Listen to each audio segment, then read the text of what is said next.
Hey everybody, welcome to the Jim Masters Show Live. How are all of you? It's good to see your smiley faces with our Entertainment Lifestyle Talk Show series. It is a Thursday at the time of this live broadcast, and we welcome everybody watching all across the United States and Canada and Europe, Asia, Africa, Australia, wherever you are, whatever the time zone happens to be.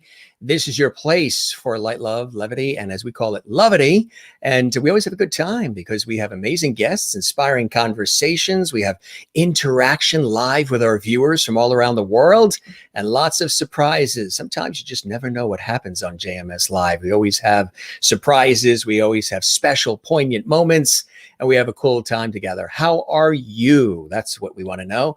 We had a really busy day. I was on the air all day in my professional world of radio and television, hosting multiple radio shows. Very, very busy day. It's absolutely picture perfect and beautiful here today along the coast.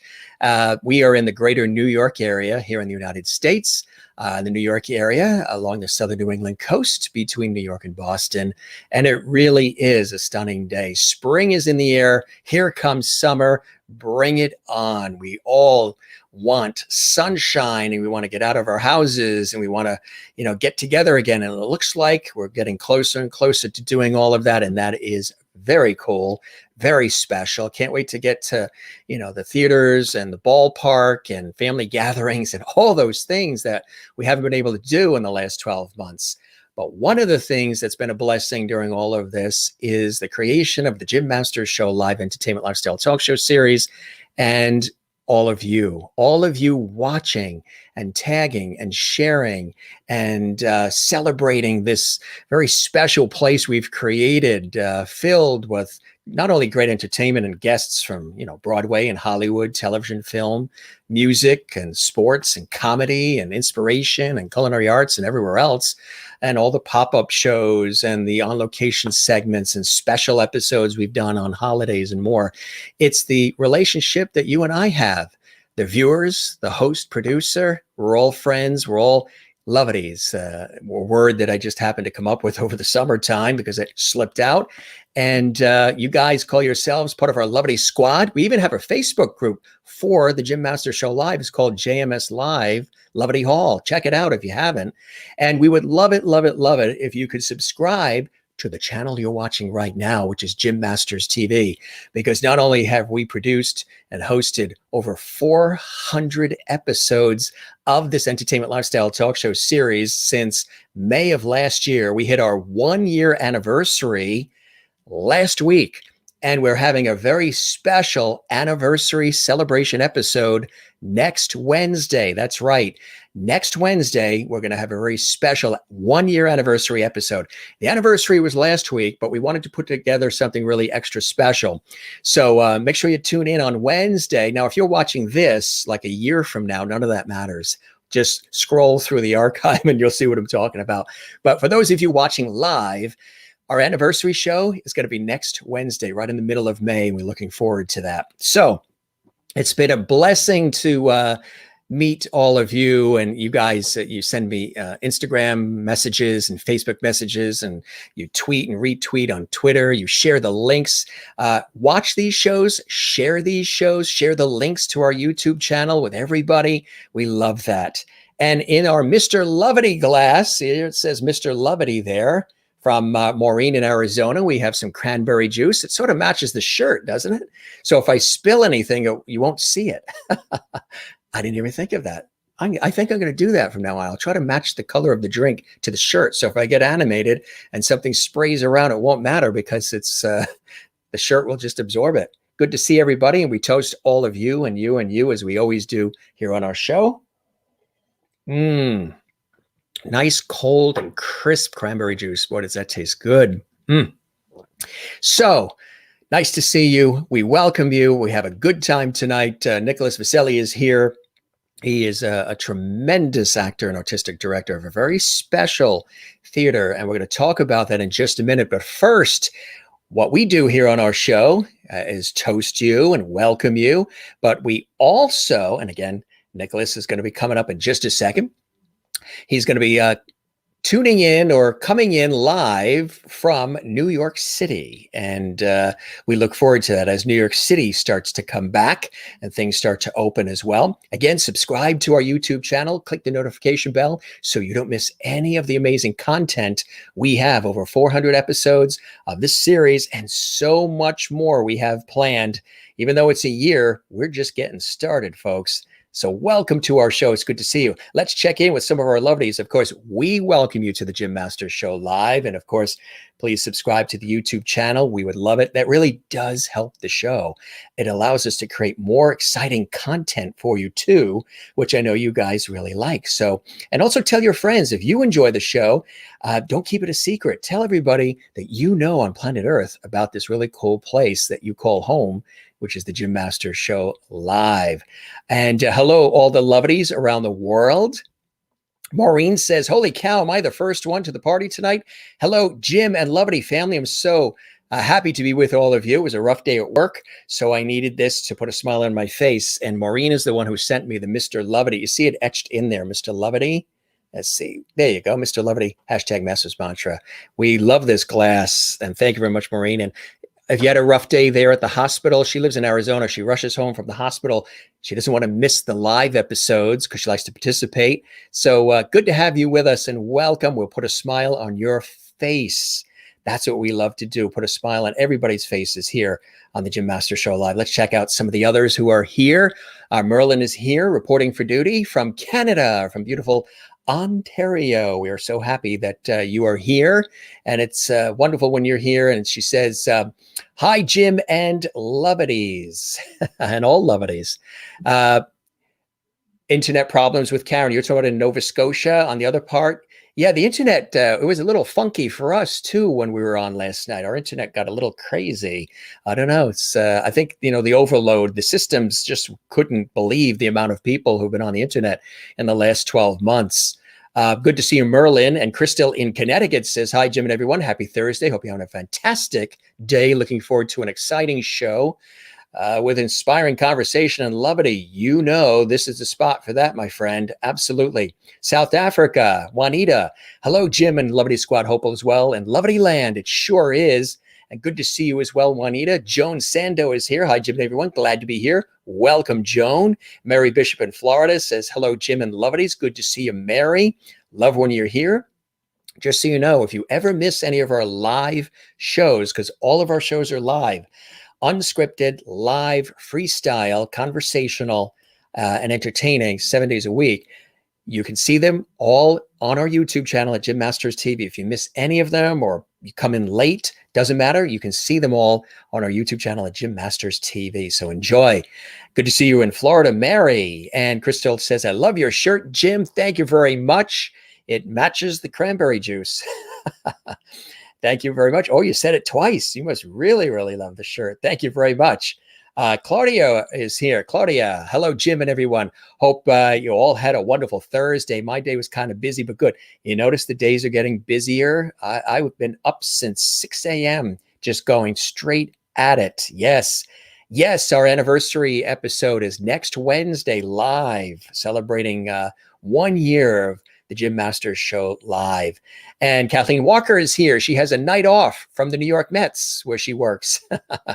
Hi, Jim. Good to see you. Hi, everyone. Good to see you there. The Queen of Queens in the wonderful New York City. And Joan, it's nice to see you as well. Thank you very much. Christine Clifton is here from North Carolina. Cheers, Jim and lovely friends. Welcome, actor and artistic director Nicholas VISELLI to the show tonight. Looking forward to the conversation with him. Welcome, new lovelies, to the show as well. Yes, June Rachelson Aspa is here. So happy to be here tonight. XOXOXO. Good to see you, June, from Maryland. And June also says, hello, all lovelies. We love that. And Christine, hi, Juanita, and hi to all the wonderful lovelies. I love that. I love that you guys also chat with each other. I think that's very cool. And we do that on our Facebook group, JMS Live, Lovely Hall. I woke up at 5:30 a.m. and today still went by fast, didn't it? The days seem to be going faster and faster because things are starting to, resurrect and people are hankering to get out and do what they need to do. And we've been doing that all year long. Nothing has stopped here, that's for sure. So welcome, everybody. It's a pleasure to have you here. We've got a great guest that's joining us. Again, you probably saw it at the top of the show. You saw his terrific photo. We're very happy to have him here on the show. Again, live and direct from New York. Nicholas VISELLI is here.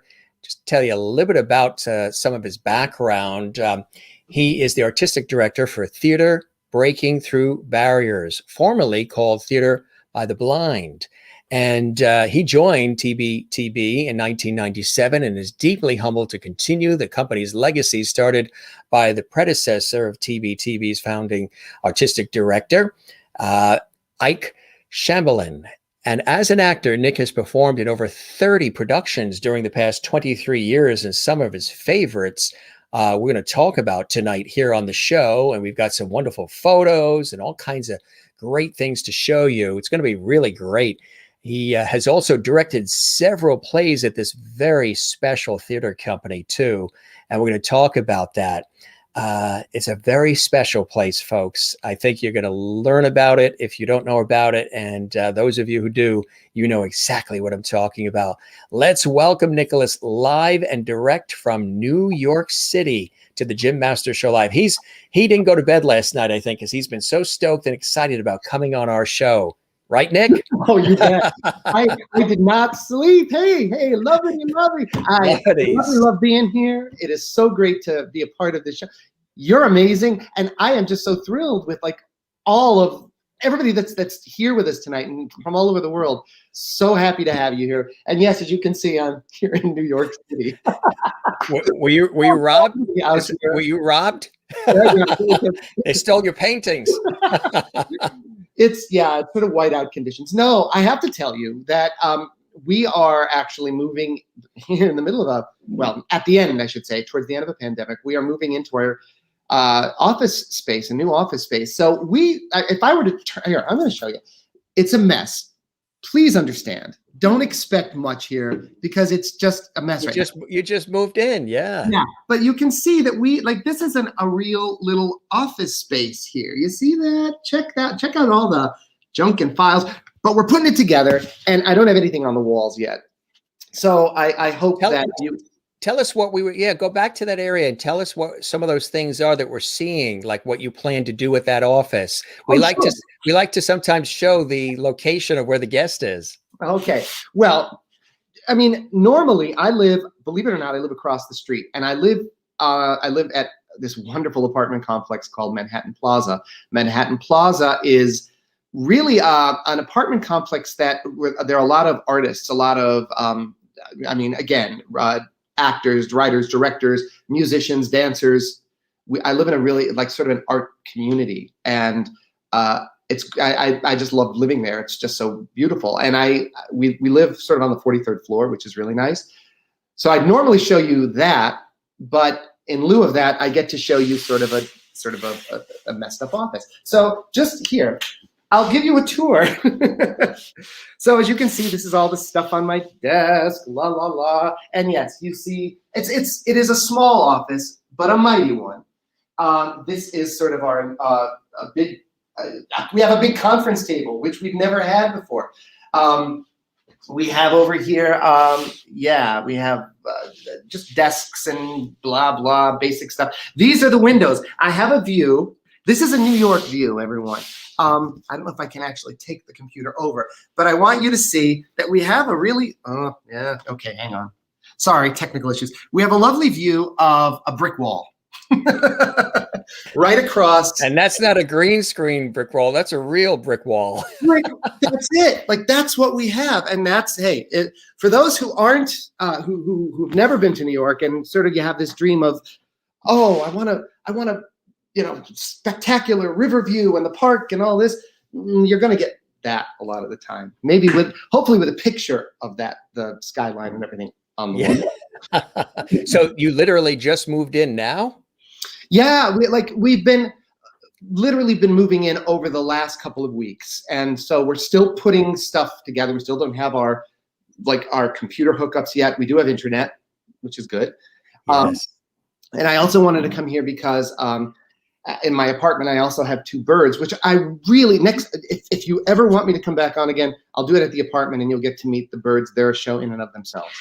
So you're basically saying the place is for the birds? Yeah. Yeah, I have a parrot and a canary, and how beautiful. They sing and squawk, and yeah, they upstage all the time. That is fantastic. So you're you said you live right across the way there from there, so that's very convenient, huh? Oh, are you kidding me? This is sort of the dream for me, you know, like to have, I always said when I moved to New York, I want to live in a place where like I can leave my apartment and just go right to the theater.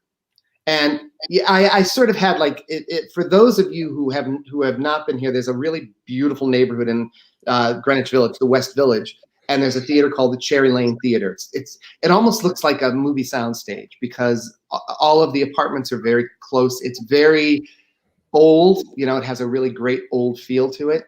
And I always thought, oh, to live in an apartment right there and then to just walk downstairs and go to the theater, how lovely would that be? Well, I got that, but it's more uptown for that. That's very, very cool. Just want to show you, and congratulations and good luck. And hopefully, you know, we'll be there in the Big Apple and we'll get together and we'll see you guys in person. I look forward to that. Want to show you some of the levity that comes in for the guests. Merlin in Canada says, welcome, Nicholas, to Levity Hall. You're now a levity. See, that didn't take very long, did it? No, are you kidding, Merlin? Yeah. And Crystal in Connecticut says, hi, Nicholas. Welcome to Levity Hall. And also Juanita in South Africa says, welcome to the show, Nicholas. And Juanita, Estrella says, yay, Nick. Oh my God. Well, hello. It's so happy that Estrella's tuned in tonight. How are you? Fabulous. And welcome, Nicholas from Kathleen in New York City. You want to toast? I saw you lifted your, yes, yeah. Cheers and welcome. When you mentioned cheers. When you mentioned the cranberry juice, I'm like, oh, I could kill for some of that. So I just have plain water, but I have a good imagination. So I'm just going to think cranberry here. Does it say anything on your mug? Mine says Mr. Levity, which I love. This actually does, but it says a lot. A lot of it is in Croatian.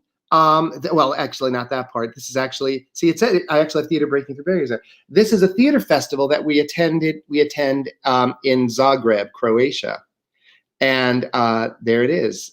And what I mean, this is what it says is what Kazalište Slijepe Slobodene, which is essentially it's theater for the blind. Novi Život. It's actually, the theater is called New Life. Novi Život means new life. That is beautiful. That is beautiful. Kathleen in New York says, welcome, Nicholas. And June, of course, our dear friend June. Nicholas, welcome. So happy to see you. And Maureen in Arizona, we're so excited to welcome you, Nicholas. You will love the shower of levity that you are about to experience, which has already begun. I'll go right back to you, folks. Claudius says, welcome. That's exactly right. Everybody sings levity on the streets. We're going to do, instead of, remember the commercials for Dr. Pepper? I'm a pepper, you're a pepper. We're going to do, I'm a levity, you're a levity. And just have everybody just join us. on our T-shirt. Lovely cruise. We got Yeah. a campaign going here. So. Yes, we're working on all that. They're asking for the swag and a cruise and everything. Mary's in Florida. She says, welcome, Nicholas. And Christine Clifton in North Carolina. Nicholas, welcome to the JMS Live this evening. You are now a Lovity. Thanks for showering us with your living space. Glad you can join us, and cheers. Thank you. Yes. And Joan says, thanks, Jim and Nicholas. Love both of your energy. So while you're working, I'm having a relaxing Manhattan. Ooh. I think she tops my cranberry and your, what do you have in your mug? No. I have, well, here, it's water. So now I'm thinking Manhattan. So here we go. Cheers. I'll have Manhattan, Staten Island, and Bronx. So that's a good choice, Joan. Yes. And Lisa Mazzarella says, Lee in Pennsylvania says hello. Welcome, Lisa. Oh, hey, now I happen to know Lisa Mazzarella very well because she is also a broadcaster like yourself. She is. She's wonderful, an amazing, and also a teacher. And she's also my sister. Hi, Lisa. Is she? Yeah. So I'm interested as a television and radio guy myself all these years. Where is she? Like, is she on the air? Is it radio? Is it television? What type of work? She does radio and television, but it's all at it's a PBS. It's PBS. She works at WVIA, which is in it's in the northeastern and central Pennsylvania region. VIA, really? Is that channel 44? I think that's it. You know it. Yes. I know. Yes. Yeah, because I've been affiliated with public television for years. Connecticut Public Television, a long time. WNET, WLIW. I've done national work. WGBH in Boston, I've done work with, and all of as a host, and I've done great performances, American Masters. I mean, a lot of great specials through the years, and many a pledge drive as well. Many. and the auctions and all kinds of stuff. But that's terrific. So we've got a fellow public television PBSer that's with us there, WVIA, channel 44. That's it. She's on VIA FM Monday through Friday from 9 a.m. to 11. She has her own show. And then now, do you have a WVIA tote bag and mug? I have many WVIA. Of course, you have to. We have a cabinet filled with public television mugs from stations that I've worked with, and that is terrific. I'll have to come out to visit a road trip to WVIA. Oh, please! You will. TV 44. It's such a great channel, and you can also stream that live as well. So she's creative. She's in the arts. She's in broadcasting as well. I mean, let's talk about that. Did for you guys? What was the inspiration in your youth? I mean, were your parents, others in this world, or were you and she sort of the ones that said, "Okay, we want to get into communications in this way in the arts"? You know, that's such a wonderful question. My parents, while they weren't, my father was an insurance salesman. My mother, well, she was a housewife. She was a teacher. She was a salesperson. She did a lot of different things, but they were not performers per se. But I mean, we were, I was very lucky because I had my brother and I have my sister Lisa and my other sister Susan, and we always had very, I guess, active imaginations. One of the things I remember growing up, my father bought something which I think influenced so many of us. I remember when he first bought a tape recorder. Oh, yeah. And we had that opportunity to sort of play with, we'd record each other and we'd do all these voices, we create shows. Was it a little handheld like Panasonic with the microphone, or did it have a condenser mic built in? No, you had to have a microphone. It was the external. Yeah, it was a bigger machine. It was a Concorde F50. I remember that very well. Yeah. That's cool. And we used to do. I mean, that was such a great thing to have because it allowed us to really create and explore and play with funny voices and things. Lisa was always such a gifted writer, and my sister Susan, my other sister, who is actually she is the CEO of Catholic Social Services in Southern New England, and she is. Where are they headquartered? They're headquartered in Fall River, Massachusetts. Yeah, just across the way from, not far from Providence and New Bedford. She's in New New, Bedford, New or Bedford, yeah. yeah, or Lobster. Yeah. Lobster, yeah. Yeah. We have a lot of family in Massachusetts and Connecticut. Yeah. And she, again, she's been so busy this last year because she really specializes in homeless shelters, and dealing a lot with really helping the community in a lot of. That is beautiful work. And I can relate to that. I've been affiliated for years and helping out a charity called Columbus House. Mhm, And they find shelter for the homeless. And what they had to do to pull off doing that, feeding and finding housing for those who are in needs, especially the homeless, this past year has been nothing short of heroic. All of those types of organizations, mhm, because funding was down and fundraising was down because people were pulling in the reins because they weren't sure what was happening with the pandemic, and people, mhm. jobs were ending and unemployment was up and all these different things happening. But they pulled through and were able to. I usually host and MC a lot of their charity events and their fundraising events and special gala nights for them, and all. Done it for years, and so Mhm. that's beautiful work. That really is. It's so important. And the thing was, when the pandemic hit, no one ever experienced anything like this, certainly in our lifetimes. And so there was no plan for that. There were no rule books. So a lot of it had to just, again, we all were doing it. But when you have people who are in real need, and it's like, how do we make this happen? How do we pull together to be able to help people?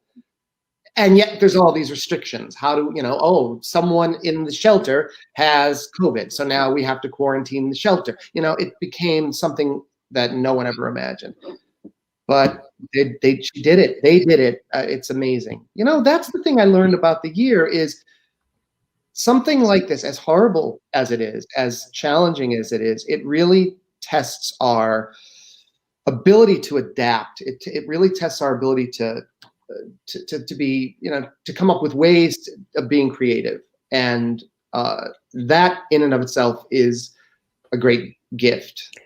So for you, what have you done in that area, in that vein? How have you stayed creative and collaborative and sane through it all? Now, I'll tell you what the answer is to the sane part. Most people say, I don't have a definitive answer on the sane part, Jim. No, no, I'm still working on sane. Still working on sane. I'm a little off the rails on that one, But how have you been able to stay connected and still, create? And obviously the theater itself, I would imagine, in March when everything started shutting, the Mhm. theater, everything, you got that phone call or the decision was made, we have to close for now till further notice, right? For us, that was Yeah. March. It was March the 12th. Okay. And I remember it because my wife and I were supposed to go to see a show that evening. And we had gotten a call earlier that afternoon saying, the play is still going on, so we'll see you at the theater. And then about 3 hours later, we got another call saying, nope, play's off, everything's closed. So, and that's when things changed. That must have been very tough and very emotional for everybody too. It was, oh, of course. I mean, because no one expected this level, this magnitude of how it was going to affect everyone. And when it did, everyone sort of, I guess, assumed, well, this will last for maybe a couple of weeks or maybe a month, maybe 2 months. And then as time went on, you sort of saw, okay, this is going to take a lot longer than a couple of weeks and a couple of months. For those of us who are theater makers, the theater companies, it's devastating. We had most of our big events for the season planned in March, April, May, and June, including, by the way, for June OSPA out there, we were supposed to be doing a workshop of one of her musicals that she wrote. And I was so excited about that, but we had to cancel. We had to cancel everything. So, of course, the big question, like yourself, I mean, I think what I love about this is you celebrated your first anniversary this month. Well, in a way, we are too. You have to come up with ways of staying creative. And so we do a project live every year called our Playmakers Intensive. And it's a great project for us because it allows us to work with a lot of artists at once.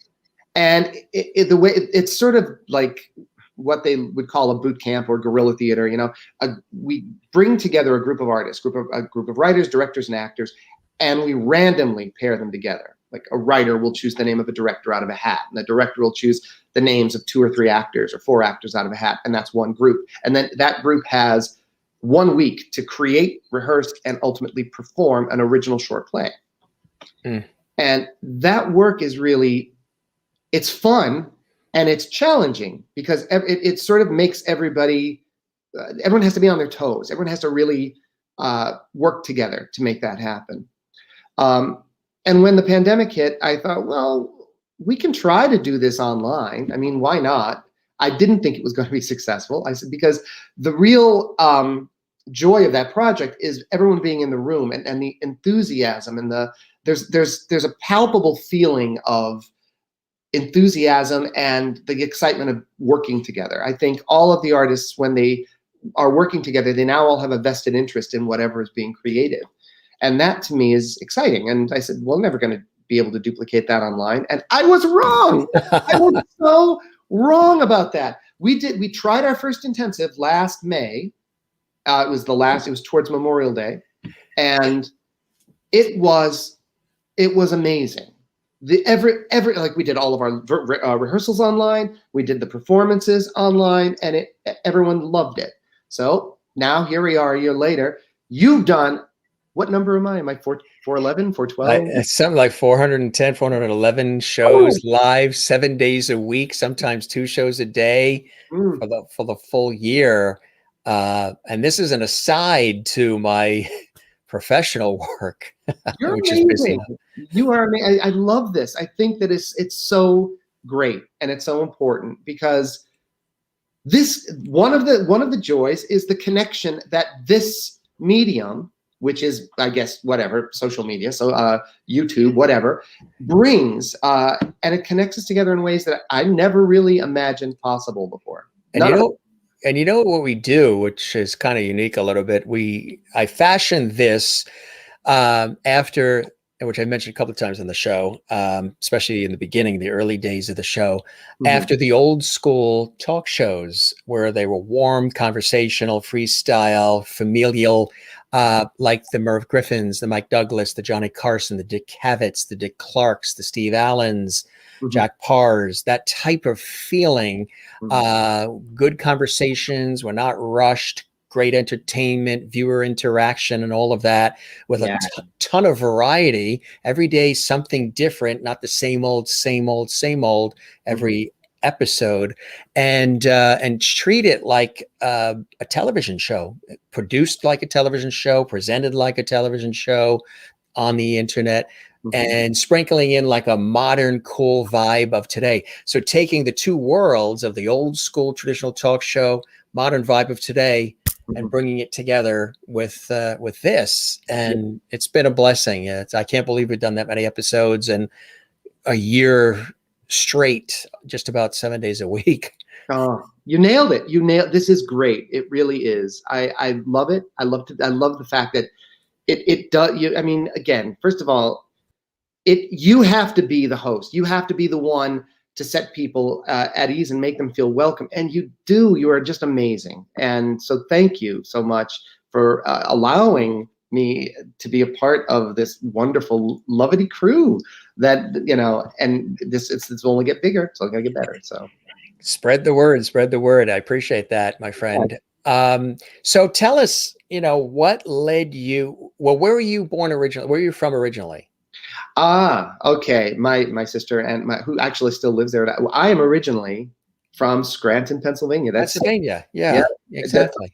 Literally Joe Biden's. Wilkes-Barre, Scranton, right. That's where WVIA is, right, exactly. Wilkes-Barre, Lancaster, York, all that whole great area. We have viewers from Allentown and all that area that watch the show too.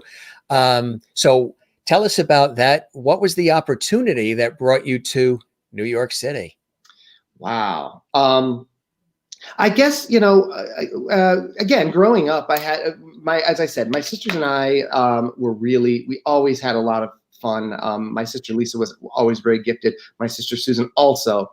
I think probably the real actor in the family is my sister Susan, and she's just amazing. So I was always so influenced by them.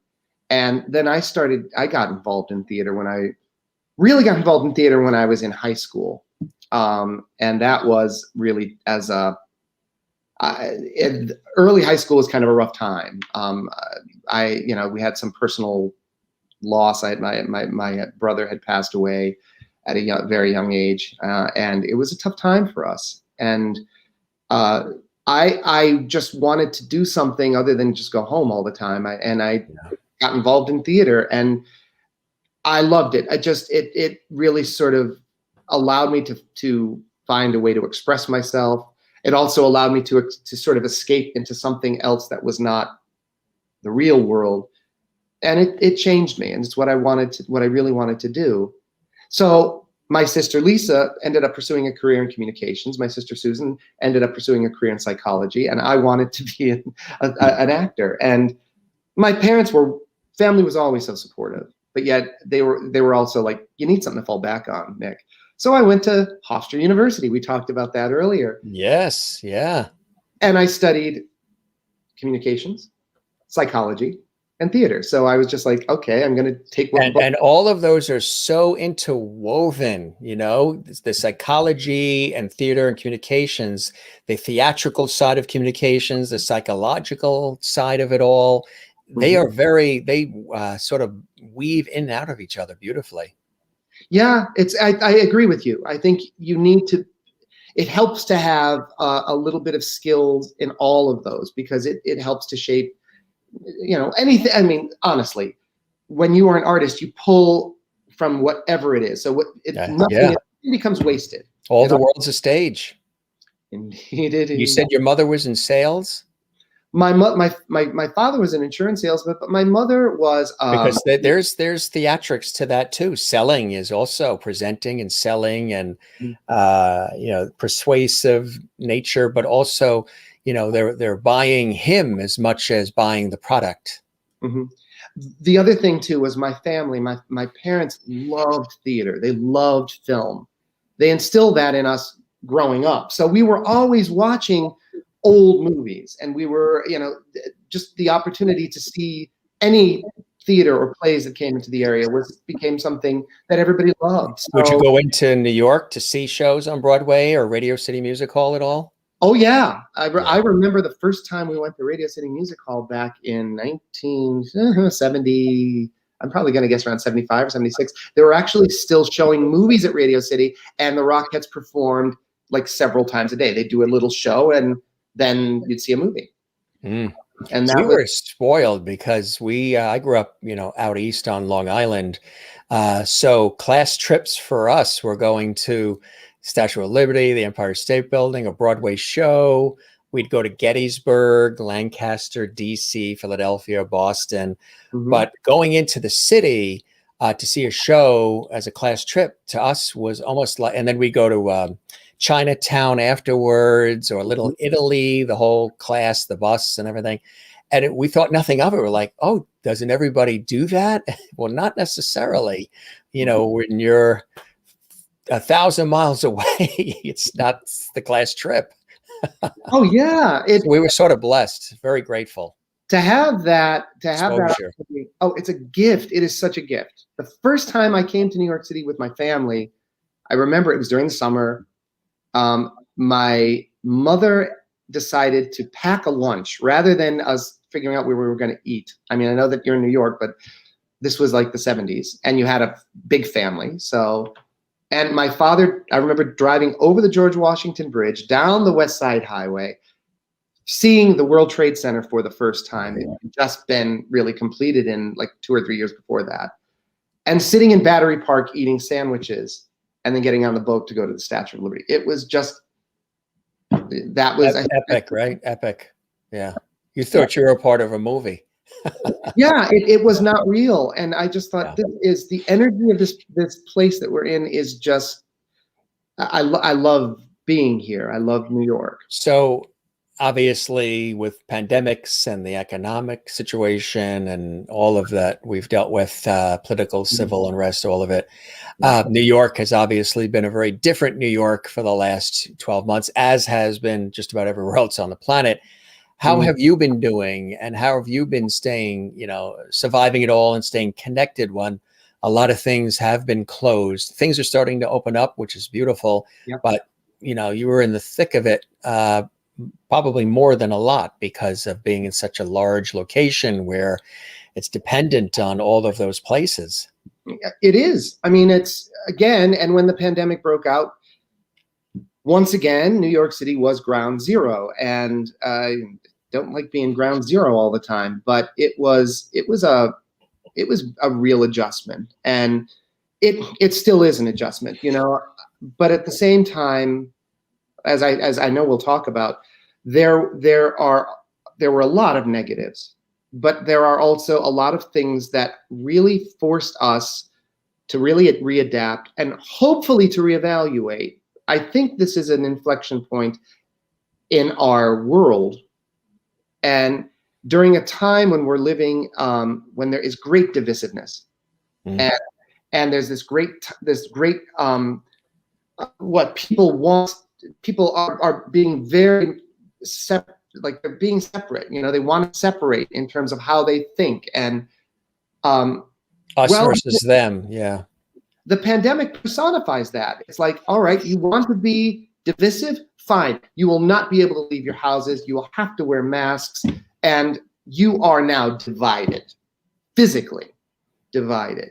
And it's funny you said that, because I've said that on this show multiple times. It's funny you said that, because I don't know if you've seen me say that on previous episodes. I've said that we were already headed in a direction of social distancing before we had to do it for our own good health, because people were on the offense, everybody angry, road rage, shootings, pushing and shoving in the stores, nobody saying, please, thank you, may I help you? People constantly posting on the internet, where's all the friendly people? What happened to empathy? What happened to kindness? But nothing was changing any of it. And everybody, heads stuck in the cell phones. You go to a restaurant and everybody's sitting there, 4 people at a table, nobody talking. They're all on the cell phones and just stuck on social media and all the different things, watching what everybody else is doing as opposed to living their own lives and celebrating what, the simple things in life, which is what a lot of people have been now doing since this. But we already started social distancing before we had to for our own health. Years before. And that is part of the issue, I think. I mean, we'll talk about TBTV, but just so you know, Theater Breaking Through Barriers is an off-Broadway theater company. We're actually the only off-Broadway, the one that is officially an off-Broadway theater company that's dedicated to celebrating and advancing the work of professional artists with disabilities. It's a beautiful thing. Beautiful. Now, disability is, it's one of those othernesses. It's one of those diversities that it is first of all, it's the only diversity that intersects with every other diversity. Doesn't matter. I mean, disability knows no age, no race, no religion, no sexual orientation. Doesn't matter where you live in the world. It exists everywhere. And yet it is, there is such a hardwired negative perception to what disability is. And that is something that needs to change. I have been attending focus groups and roundtable discussions about diversity, equity, and inclusion for years now. And disability always took a back seat to race, gender, sexual orientation, the big 3. And I think that, of course, it's important everywhere. But I guess the one takeaway that I got with every roundtable discussion I've been to, with every discussion we've talked about diversity, no one ever started the conversation by talking about what makes us the same. Now that's important, because if we're going to talk about what makes us different without first addressing the fact that the person that is standing opposite me, if I can't see a bit of myself in the person standing opposite with me, then whatever makes us different does not matter. because you are just an other. That's a problem. That is what needs to change in our world right now, and that's across the board. My hope in being sequestered, I mean, one of the fundamental lessons we've learned in this year is we need each other. Yeah. More than ever, we need each other. And We do. you know, so the offshoots of being able to connect like this is great. It is truly shows how much we need each other. But to be in the same room, to be able to hug someone, to be able to actually feel what the other person is feeling, to get the subtleties, the vibe, the energy, that we crave. How did you first get involved with this particular theater, and what was it about? Because you know, your trajectory of your career, you could have been at any theater you probably wanted to be, and with any production company. And what was it that drew you to this particular scenario? Well, it's interesting. When I first moved to New York, I was just like every other actor who just starts. I wanted to have a career. I wanted to be able to, you know, at first you have these ideas. I want to be very successful. It's not that I want to be a star, but I want to be so successful that I don't have to go out and pound the pavement for work all the time. I want people to know who I am, so that they call me, and I then have choices of what I get to work on. That's the joy, right? Well, that's a lovely dream, but it doesn't always happen, seldom.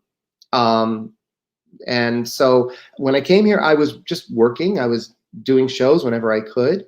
I had a day job, worked in a hotel, and then I had the opportunity of working with this company. Now, I had known about at that time Theater by the Blind, because in 1988 I had met an actor who actually was doing a show with me in Scranton, Pennsylvania. That's a whole other story.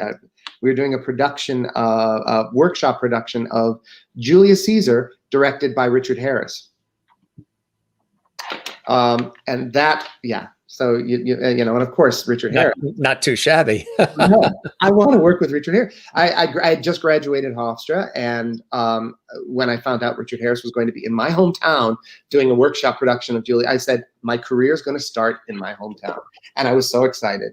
That project wasn't as glorious as we originally thought, but it had many good things that came out of it. And there was an actor that was working in that production named George Ashiotis.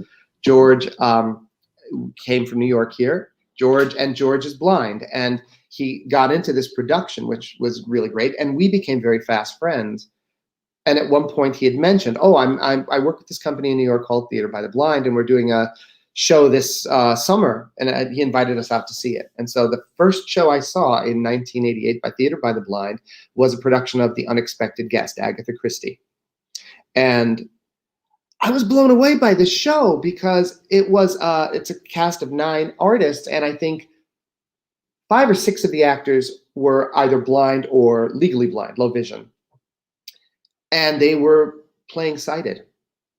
You always hear of, you know, many actors are non-disabled and they win awards for playing disabled, but how often do you have an opportunity to see a disabled actor playing sighted? Yeah.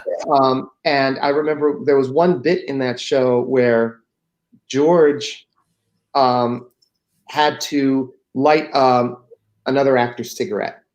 And they had this big set with a staircase, and he was at the top of the staircase, which was upstage right, and she was at a desk downstage left. And she reaches, and both of them are blind, and she reaches into her purse and pulls out a cigarette, and without missing a beat, he walks down the steps, reaches into his pocket, pulls out a lighter, and lights her cigarette. No hesitation, no feeling for hands. Just got it.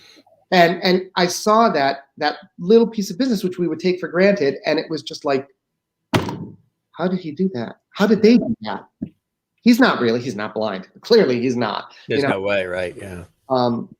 And I just loved the work they did. So I had been following their work for a long time, but they were always an integrated, TBT was always an integrated company, mixing disabled and non-disabled artists. And why do we do that? The reason is because we didn't want the work to focus on the disability. We wanted the work to focus on the art, on the work itself. And not saying that other companies that are disabled arts organizations do not focus on the art. That's not the point. But we wanted it to really be, life is integrated. Not everyone is one thing or another. And the ability to mix and work together, to me, is what makes for really great art. Yeah. And I didn't start working with the company until about 9 years later. I had been doing shows here in New York. I'd been following them, and then they were having auditions. Usually, what would happen with the company was I would decide, oh, okay, I have to decide what we're going to be doing next season. So rather than taking a script, getting it in printed, getting it printed in Braille, putting it in large print, getting a recording of it, because if you're working with blind artists, they all have very different ways of, reading a script.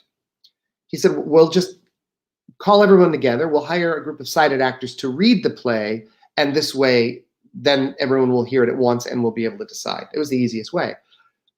And that was also Ike's way of auditioning other talent to work together. And that's how I got involved. That's how my wife got involved as well. Mm. And that's incredible. Yeah. And so we started doing work from that, and then started doing full length plays. And what I loved about the company when I started working with them was, well, first of all, it was everybody's love for the work, and the passion that everybody brought to the work. It wasn't just another job. When I started doing theater, when I started doing community theater, one of the joys of community theater was just the fact that everybody, whether the work you consider the work good or bad, it is the love and the passion that people have that makes that experience really special. And so every time I worked with TBTV, they became a family to me. Mm. And I love the mission because, one of the things that we all fight is the discrimination of, the stigma of disability. People have, disability is very misperceived in our world. It is all, first of all, yes, we agree. No one ever asks to be disabled. You don't say, hey, I want to be disabled, but at the same time, it's a characteristic. It's a human characteristic. It is a human characteristic that anyone can develop, whether you are born with a disability, whether you become disabled. And the fact is, the longer you live, the greater the likelihood that you will become disabled at some point. Yeah. But we have such a negative perception about it, and we think, oh no, it's the worst thing that could ever happen. And it's not. It is just something that we all have to deal with and work with. It doesn't change who you are as a person or who you are as an artist. It doesn't diminish the quality of the art or the integrity of the art or the artist. Right. And people need to learn that. It's a hard lesson because, again, it's just one of those things. We live in a world, as you said earlier, where when we are so, living in our heads all the time, living in a vacuum, we fail to acknowledge. We fail to type. We like to type people. It's just easier. It's quicker. When you look at someone, you make a judgment based on how they look. Labels. Yeah. And that goes for race. It goes for religion. It goes for disability. You look at someone in a wheelchair, and suddenly that's how you identify them, as opposed to, wait a second, the wheelchair is just a device to help that person ambulate. You got to look at what's in the wheelchair. You look at the color of someone's skin. You have to realize that the person, the soul, look beyond that. There's more. There's so much more to. I mean, we are more alike than we know. And if we can't recognize that, then how can we appreciate what makes us so different? How can we understand it?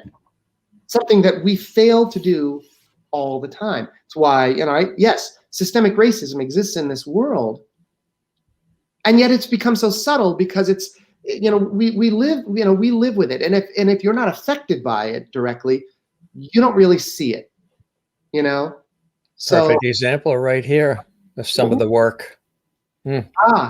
this was a short play that we did that was written by Becca Brunstetter. And my goodness, we have 4 really wonderful actors. That the first one in the orange top, that's Anne Marie Morelli, who was also my wife.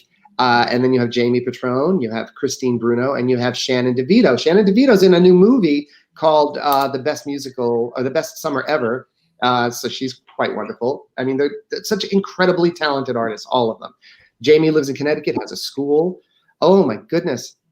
This is another really great short play we did. Now these are short plays, okay? So in case you're wondering why the sparsity of set, it's because when we do these live, we usually are doing 5 or 6 of them a night. So it's more about creating the world very quickly. This was a play written by Jared Bogard, a brilliant, really gifted writer. And you have Samantha Debicki, and you have Lawrence Merritt. And wait a second, I am so sorry. I have to put on my glasses. Yeah, that's fine. The woman in the blonde wig, that's Tanya Pinkins, folks. Oh boy. Yeah. Wow. Yeah. This was a production we did well, not many years ago.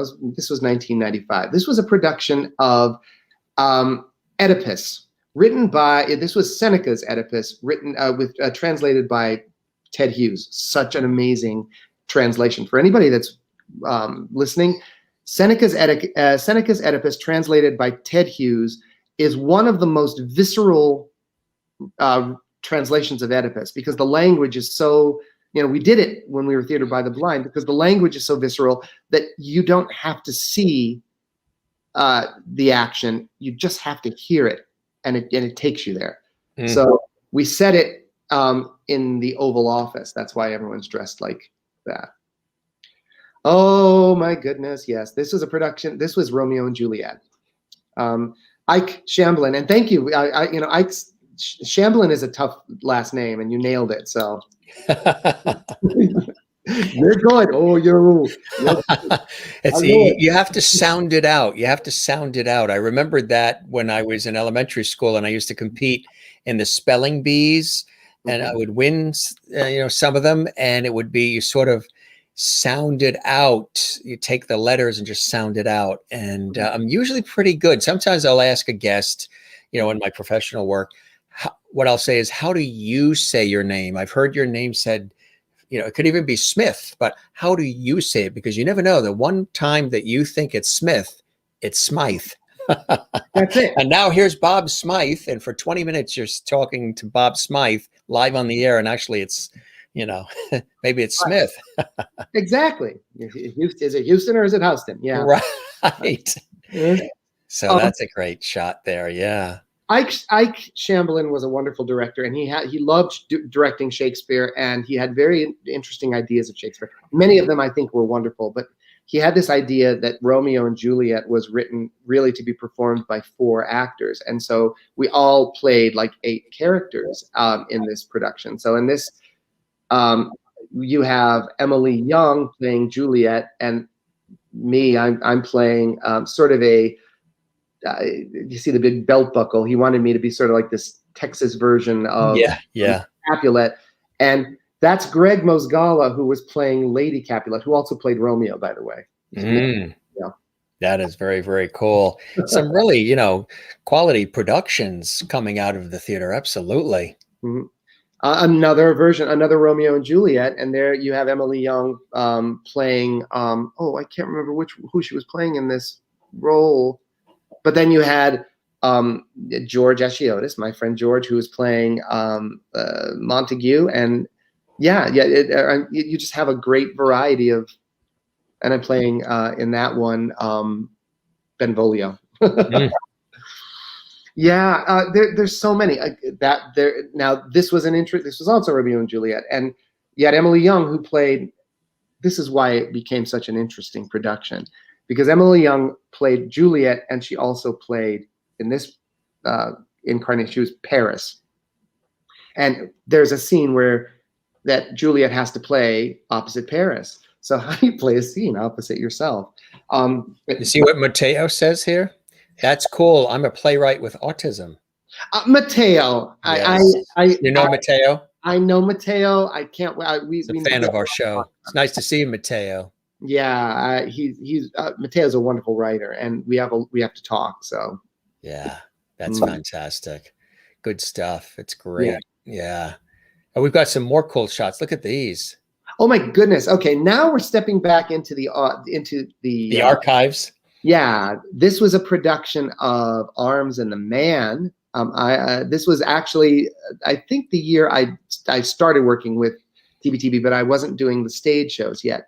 So this was this was 19, I think it was 96 or 97 when this was done. That's a cool shot too, really is. Here's another one. Yeah. Oh my goodness. Again, another earlier production of Theater by the Blind. This was a production of the play All My Sons, Arthur Miller. Wow. Wow. Really, really nice. How many can the theater hold? You know, obviously now it's a different situation with figuring out how that's going to go moving forward. But generally, when it was at its capacity, how many could it hold? Oh, well, we still perform in, I guess, smaller venues, like 99-seat off-Broadway theaters. The office space that I'm in right now is at Theater Row. Theater Row is right on 42nd Street between 9th and 10th Avenues. Yeah, sure. And it's a complex that has 5 theaters. That's right. Yeah, it's a very cool spot, isn't it? I've been there many shows over the years. It's cool. You can have several different things going on all at once. Yeah, which is really, really amazing use of that space. And we perform here. Exactly. Oh my goodness, this was a play that was written by a really wonderful playwright who is no longer with us. His name was John Beluso, and it was a play called A Nervous Smile. John Beluso was disabled. John Beluso was the one who, I guess, essentially said, yeah, disability is the only diversity that anyone can slip into at any given time. So you can easily become one of the minority at any given time. So that's that play there as well. So we really created. This was another one of our short play, one of our short plays, and it was a play called A Little Family Business. I think Jeff Sweet was the writer, and it's a play actually about, loosely based on Arthur Miller. Arthur Miller had a son, a disabled son, who had been institutionalized, and no one ever knew that Arthur Miller had a disabled son. He sort of kept that hidden from the world. So, you know, it was a really great piece for us to get to do. So I was very excited about it. Oh, okay. This is a play. I love your reactions to it. Oh, wow. Oh, look at that. I remember that. I love these. Yeah. I love the guest reactions when they see their work and things they're involved in.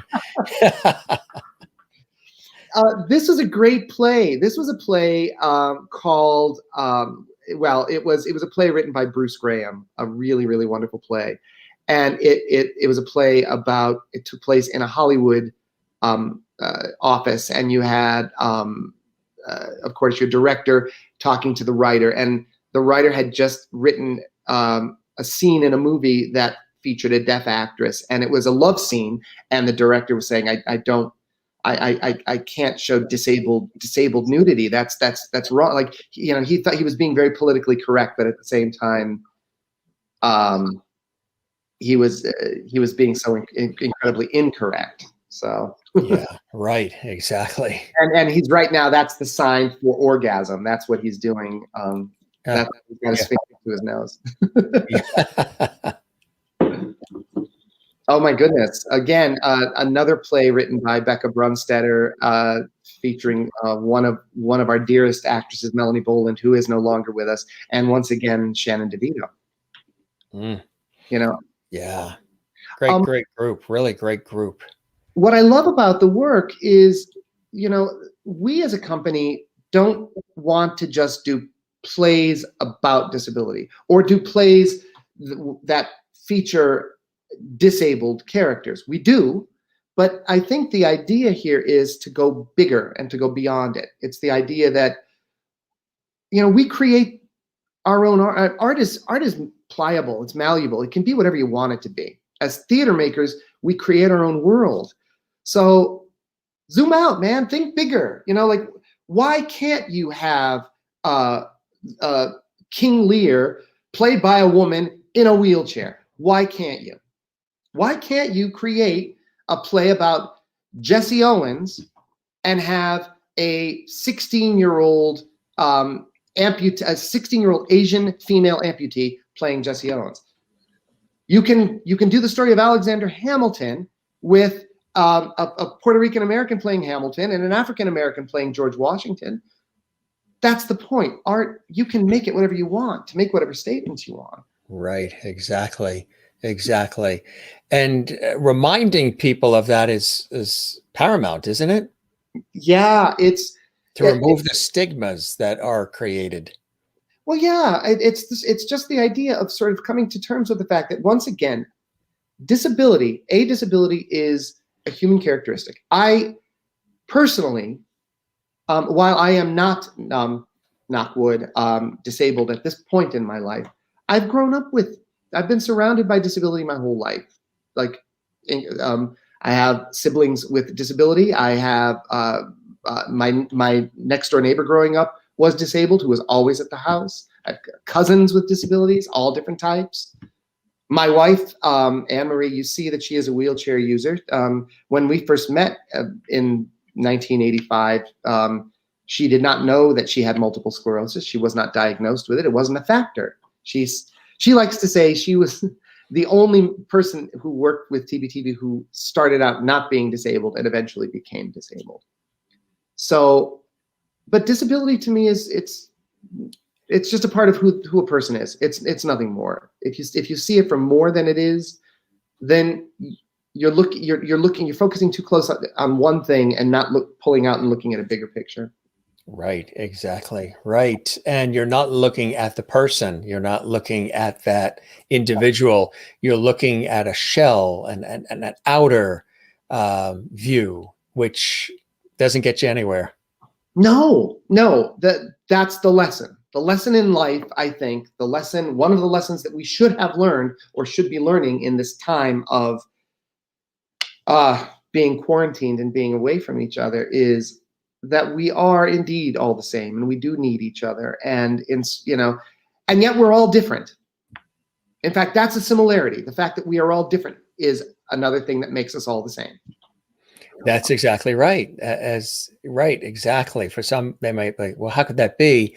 That's the way the world works and the way it's supposed to work. Here's another great shot of the gang. Mm-hmm.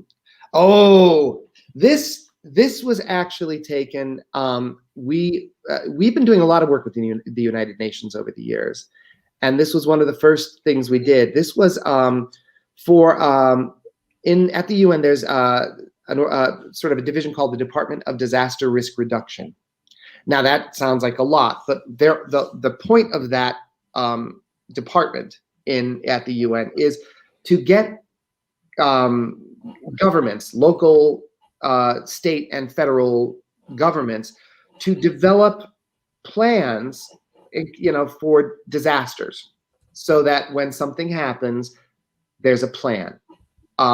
Because, like, for example, whenever something like an earthquake or a tsunami hits, especially in a third world country, they don't have a plan. And usually the disabled community is hardest hit, not because they're the ones that die in a disaster, but they're the ones that are left behind in a disaster because no one has a plan to evacuate them. Mm-hmm. So they were doing a big conference at the UN, and they said, rather than just talking about the statistics, why don't we create a play that underscores all of that? So they invited us in, and there's that, you see Jared Bogard there. Jared was our playwright for it, and he created this beautiful piece that really underscored it. And they loved it so much that they haven't been inviting us back to do more and more. And so, you know, again, theater is a very powerful tool because it allows us to learn through empathy. You know, the way we learn, I think, as humans, the fundamental way that we learn as humans is through storytelling. If someone says, I got a story for you, right away, you automatically are like engaged. What? Ooh, tell me your story, you know? And that's what theater is. Theater is telling you stories and allowing you to empathize with the characters on stage so you can learn so much from going to a play or reading a book or going to see the ballet. Yeah, listening to music and right, exactly. Soaking it all up because it's really, all of it is a gift. It really is a tremendous gift. Here's some more gifts. Ah! Artificial Jungle. Bam! You nailed it. Artificial Jungle. This was a great play. Again, we were happy with this one. This was written by Charles Ludlam, brilliant writer, actor. He was just a genius. And he was the founder of the Ridiculous Theatrical Company here, in Greenwich Village here in the city. And he wrote this play. This was the last play he performed, the last play he wrote and performed before he was taken from us. So this production was the first New York City off-Broadway revival of the show. And it was done during the 50th anniversary of the Ridiculous Theatrical Company. And it was done at the 30th anniversary of Charles's passing. And it was directed by Charles's partner and also the co-founder or the co-artistic director, who's now the artistic director of The Ridiculous, Everett Quinton. And so here you have Tony Lopez holding the camera, Anita Hollander, and David Harrell. All artists, all performers with disabilities. But you know what? Disability only matters as much as we, the artists, want it to matter, not as much as the audience wants it to matter. And everybody that came to see the show loved it. It was so well done, so brilliant. And you've got three incredible artists delivering it. So, well, four. Yeah. Yep. Look at that scene. Yeah. The set was really fantastic, beautifully lit, and a lot of attention to detail here on this. Oh, yeah. Yeah. For those that don't know The Artificial Jungle, again, Charles Ludlam loved to do plays that borrowed from a lot of elements, and like including film noir, and you know, he did so many, and that's what this was. This was sort of an homage to The Postman Always Rings Twice and Double Indemnity, and then you have Illicit Chase, and and then there is a fourth character. That's the piranhas in the tank. We have this wonderful wonderful artist who actually runs his own dance company, and he's a Renaissance artist. His name is Satoshi Haga, and Satoshi was our puppet master. He actually manipulated the piranhas, and they were a character in the play. Wow. That is quite a skill. Oh, you had to see something you'd probably only see maybe in Vegas, to be able to manipulate the piranhas. If you were able to watch it from above, like if you were in the catwalk above the theater, you really got to show, because Satoshi was not only operating the puppets, but he was acting them out. Everything the puppet was, you know, like if there were two piranhas, it would be like, like he was acting them out. And if you're ever, folks, this is a little tip from Nicholas and your host, Jim. If you're ever in the presence of piranhas and you're going to try to manipulate them, the key, as he just illustrated, is to be on top looking down, not bottom looking up. No less place you want to be in a piranha. Because the manipulation will be quite different if you're on the bottom. They win. Yeah. Sorry. Power play. This was, you know, I love this photo because isn't it great? This was the curtain call of one of our productions, and you could see we had done plays. This particular one, I think this was in 2014. We had done plays by John Guare, and I mean, he wrote for us. Becca Brunstetter, David Henry Hwang, Bruce Graham, they all wrote for us. And what I love about this is it sort of exemplifies and personifies who we are as a company. You have a mix of disabled, non-disabled, you see some disability, you don't see other disability, and yet it doesn't matter. It's the work. It is really about the art and the ability to create professional off-Broadway theater. Yes, You absolutely. know, Yeah. the sad part of it is I think there's a disconnect in our society, and that is because of the negative perceptions surrounding disability. It's the fact that living in New York, you are so lucky because whatever kind of theater you want, any style of theater, you can find a theater company that pretty much does that. If you only want to see Shakespeare, there are companies that only do Shakespeare. There are companies that only do work like Jacobean dramas, or if you want work that's by, about, and for women, or about the African American experience, or the Latino Latinx experience. It's all there, and society can see all of that, and you have an opportunity to enjoy it, and it's all considered professional. But when you talk about professional disabled, there's a disconnect in people's brains because people think, how can it be professional and disabled? Disabled means there's something wrong with you, right? And it's not going to be as good. It's going to be some sort of therapy or community level theater. And it's like, that's what needs to change. Yeah. Yeah.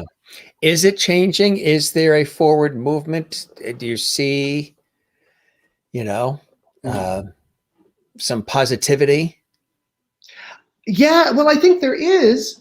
We're not nearly where we need to be. Again, the cry, the need, the cry for social equality, social justice, all of it is really starting to hit home, which I think is really great. But we're not nearly there yet. I think it's wonderful that Ali Stroker won the Tony Award, not last year, but the year before, for Best Supporting Actress in Oklahoma. Yeah. Ali's a wonderful artist. Ali is a wheelchair user. She played Annie, who is not traditionally played by an actor in a wheelchair. That's the point, right? But it can't end there. A lot of casting directors and producers are still afraid to think outside the box, to say, well, why, you're like, oh, you're a disabled actor, you're going to be too much trouble. It's going to be, we have to talk about the disability. No, you don't. You don't. It doesn't have to change the art in that way. An actor, when you're an actor, you want to be able to show that you can do anything. I can play anything. And that goes for artists and performers with disabilities. They can play anything. So why don't you give them the chance? Why? What are you afraid of? There's a wonderful young actor who's worked with us. Her name is Kira Allen. Kira is incredible. She is also disabled. She's a wheelchair user. Last year, she, right out of the box, she got a starring role in a feature film opposite Sarah Paulson. The movie is called Run. I urge you all to see it because it's really amazing. And it really is essentially a two-character film. Sarah Paulson and Kira Allen, this newcomer. And Kira is, first of all, she's absolutely beautiful. She's so smart. She's so intelligent. She's so warm. And she's such a great actor. And you would think, wow, people would be clamoring to work with her. But yet a lot of the major Hollywood agencies are like, no, she's because we have to develop her because she's in a wheelchair. And, it's like, this is, you are limiting yourselves. Yeah. When you limit yourselves artistically, that's the kiss of death. You can, I don't care if you want to, when you're creating art, you have to be specific about certain things. There's no question. But the colors you choose from your palette to paint your picture, you get the choice to make those choices, and they can be whatever color you want. So why don't we do that? What I'm suggesting isn't something that should just be, indicative of our theater company. It should be, we are fortunate enough to live in a country with such a melting pot of diversity, with access to so much culture, so much about everything. That's a strength. If we shut ourselves off to that and say, nope, I'm only going to follow this, I'm only going to listen to this, then you're limiting yourself. You are. Why limit? Yeah, you are. There's no need to limit. Exactly. Right. Zoom out, man. Zoom out. The sky's the limit. And maybe not even that. Yep. As we send rockets into the air. Oh, yeah, don't want to live in a vacuum. Don't want to live in a Hoover. Unexpected guest. Yes. This was a great play. This was an important play. Well, because for me it was an important play because we did this one in 2015, and it was the year that our founding artistic director passed, and I became TV's artistic director. So this was the first play that I produced. I'm in it, but the reason I'm in it is because he had cast it before he passed. So he also brought in a director to replace him. So we honored his requests to do this. But look at the set. I mean, this was such a great play. Yeah, it's fantastic, huh? Yeah. You've got some wonderful crew that come in, and production crew that design these sets and construct them, huh? Well, this set was designed by a really brilliant designer. His name is Bert Scott. Bert actually is now living in Philadelphia, or not Philadelphia, in Florida, in Orlando. He's based there. He's a teacher, but he does a lot of theater in Florida and all over the country. And he's been working with us forever. And yeah, he just creates these really fantastical sets. The lighting is fantastic too, as well. Yeah, I love it. All the animal heads looking down on us, and then murder mystery. Yeah, it was great fun. I remember when we did this play. I remember that, just to show you the power of the work. Okay, if you are skillful at your craft, if you are a good artist, if you have a visible disability and you're a good artist, you make the disability disappear. This play is set in the 50s. My wife is in a power wheelchair. No one questioned that. At the end of the show, she had audience members coming up to her and saying, at the end, why didn't you stand up and do a curtain call? You know, because they weren't thinking that she was, that, you know, the disability disappeared. They just became so absorbed in the play that it wasn't a question of, all right, well, you know, I have to worry about these poor actors on stage, or they just, you enjoy the work. You know, when people can realize that a company of artists who are mixed of disabled and non-disabled work, we can create professional off-Broadway caliber theater. It's not going to be a charity. It's not going to be a, you know, these, you know, bless them, these poor souls. No. We don't want that. That's not who we are. That's the wrong way to approach it. Yeah, absolutely. Really very inspiring, very empowering, very moving too. And I'm sure, you know, the audience too, they feel very connected to these shows, and it's just a different experience in a more deeper, sometimes more beautiful way, which I think is something that everybody should really experience, right? It just lets you know that life is short, life is precious, and we're all here for a reason, and we're all here for a purpose, and we should all be at the table. We should all be welcome. I say that often with this show. Doesn't matter your zip code, your eye color, your income, your religious views, political views, height, weight, or any of that. Everybody's welcome, because everybody adds pieces to the puzzle that make that, or ingredients for that fabulous cake. Leave out one ingredient and the cake doesn't taste as good, or do that to a souffle and, well, the earth works the same way. Yeah, that's one of the things about live theater. I mean, you go to a show, if you were able to watch a show every night for whatever, a week, you will see 7 different performances. And you say, why 7 different performances? The actors were saying the same lines, they wore the same costumes, they moved the same way, the lights went up and down at the same time. Yeah, but it is the energy that is present in the room that the audience brings. Audiences think, I know, I'm just paying a ticket, I'm going to sit and watch a show, I'm not doing anything. It's like, no, you are. You are. Your reactions that the actors can hear, they know it's there, they feel it, and it changes the show. If it's raining and everyone is miserable, it affects the show. If everyone is up, it affects the show. So it's a living, breathing experience. Anywhere you go, like you go to a concert, you go to church, whatever, I don't care. It becomes an experience based on the fact that you're all gathered together. Mm-hmm. Experience. Absolutely. So, and yes, one person makes a difference. If I can have an actor on stage and I can replace them with another actor, and the show is a completely different show. That's right. Look at this. That's taken from that other photo, right? And they turned it into that. Yeah, it's kind of cool. So that's from this, which is very, very cool. And then who's the artist? What did they do here? This is terrific. That's just a filter that I found, and I fell in love with it because it. Oh, you created that? I created that, yeah, because it just creates this wonderful splash of color, and yeah, it looks like a painting. Yeah, I love that. Yeah.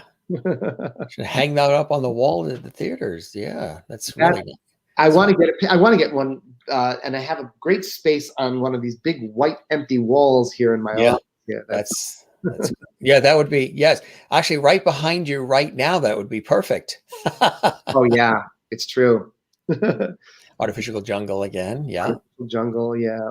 Sorry, we have a few in a loop here, but not the same picture, but just the same show. Yeah, it's nice to bounce around a little bit. Hamlet, yes, indeed. And again, I love this picture because it's George and myself, and George is the one that sort of brought me, and he played again. I had this idea of we did Hamlet with 6 actors, so. George in this play played all the kings. So he played the player king. He played, of course, the ghost, and that's the scene right here. Very cool. Mm-hmm. And again, the lighting is cool too. Here's another shot. Early play. All right. This is a shameless plug, folks. This was taken back in 2002, and this was a rehearsal. We were doing a review of a play called Brecht on Brecht. You can see on the back there, there's a picture, sort of an expressionist painting of Bertolt Brecht. I love this play because it tells the story of his life through his songs, poems, stories, and plays, and it's very loosely structured. So you can if there's certain Brecht writing that you really want to emphasize, you can use that instead of something else. Mm-hmm. This is the next. This was a production in 2002. In 2001, after 9/11, we were trying to decide what we wanted to do next, and nothing. We couldn't. It's like after 9/11, how do you even right? And I pulled this review out. He said, why don't we, and we started reading from it, and suddenly it was just like, this is what we have to do.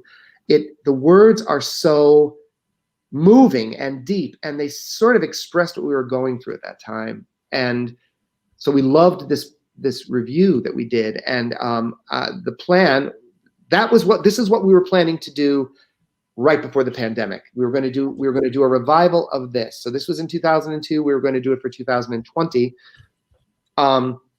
Because again, I think it spoke even more about the times that we were living in. But now, after the pandemic and all of the things that we're going through now, it's even more prophetic. So yeah, this October, this will be TBTB's first live production when we come back. It will be the revival of Brecht on Brecht. Won't look like this, but it'll now we're going to be incorporating elements of virtual theater. We're going to be incorporating, because who would have guessed that this was going to be such a big part of our lives? And so we have to include it in the work now. So it's going to be exciting. Congratulations, congratulations, and keep me posted because I want to come and see these shows, and I want to, be a part of it. I'd love to. So keep me on that mailing list, my friend. Oh, you bet. You got a connection. I know a guy that can get you tickets for that. Is it that VISELLI guy? Yeah. He's a character. I'm telling you, he gets around. He's from the hometown of where the president's from. Yeah, it's true. It's true. Scrappy Scranton. Absolutely. I can say where Joe Biden grew up. I know the house. So the house and the family. Jones says, thanks, Jim. You are the best host. No wonder why so many talented people from all areas of life must be honored to be live with you. And all of us are grateful. God bless. My God. Thank you very much, Jones Sando. Can we print this out somehow and put it on the billboards on the highways? Put that on Mount Rushmore, maybe? No, you speak great truth. Yes, you do. Thank you very much. It's true. You're amazing, Jim. You really are. Another nice photo, Jim, from Dwight. Dwight is watching in Louisville, Kentucky. Says, hey, Nicholas from Louisville, Kentucky. Huge, big fan of yours. Dwight, come on up anytime. Come to the big city. Merlin asks, have you met Marlene Matlin? I've met Marlene Matlin. I haven't had a chance to, I don't know her really well. I know that a few years ago, Deaf West Theater did a production of Spring Awakenings on Broadway here, which was amazing. And so I had an opportunity to meet her at one point after the show. And, again, I don't know ASL. I am embarrassed to say that I don't know ASL. But it also sort of, once again, not that I want to sidetrack, I feel that it is one thing that, how wonderful would it be if we were taught ASL in elementary school and that became a second language? For the deaf community, this would be wonderful. But just for us, it would make us, because it's such a clear and expressive language. It's so beautiful. But again, such an honor to meet her. And again, the company that there are a lot of really wonderful artists here in New York that I know very well that were in that. I just were blown away by it. Absolutely. Here's another great photo. Yeah. Everybody's loving the photos. They're saying, they're commenting. The Lovitties are commenting live on the show. They love the photos and the conversation. And I love the fact that you're showing them. Thank you. This was a production we did in, I think it was 2013, and it was a play called According to Goldman, written by Bruce Graham. And again, it was a 3-character play. So you have Pamela Sabaw. That was me. I shaved my head. And then you had another actor, Stephen Drabicki, who is a brilliant actor. Oh, so good. I love the set. I love all the posters. Yeah. That's good. Another shot here. Yeah. Such a great, I love that play so much. This was a play that we did. I can't remember the year we did this, probably 2010, I think. It was a play by Kate Moira Ryan. It was called Bass for Picasso. Really fun, crazy play.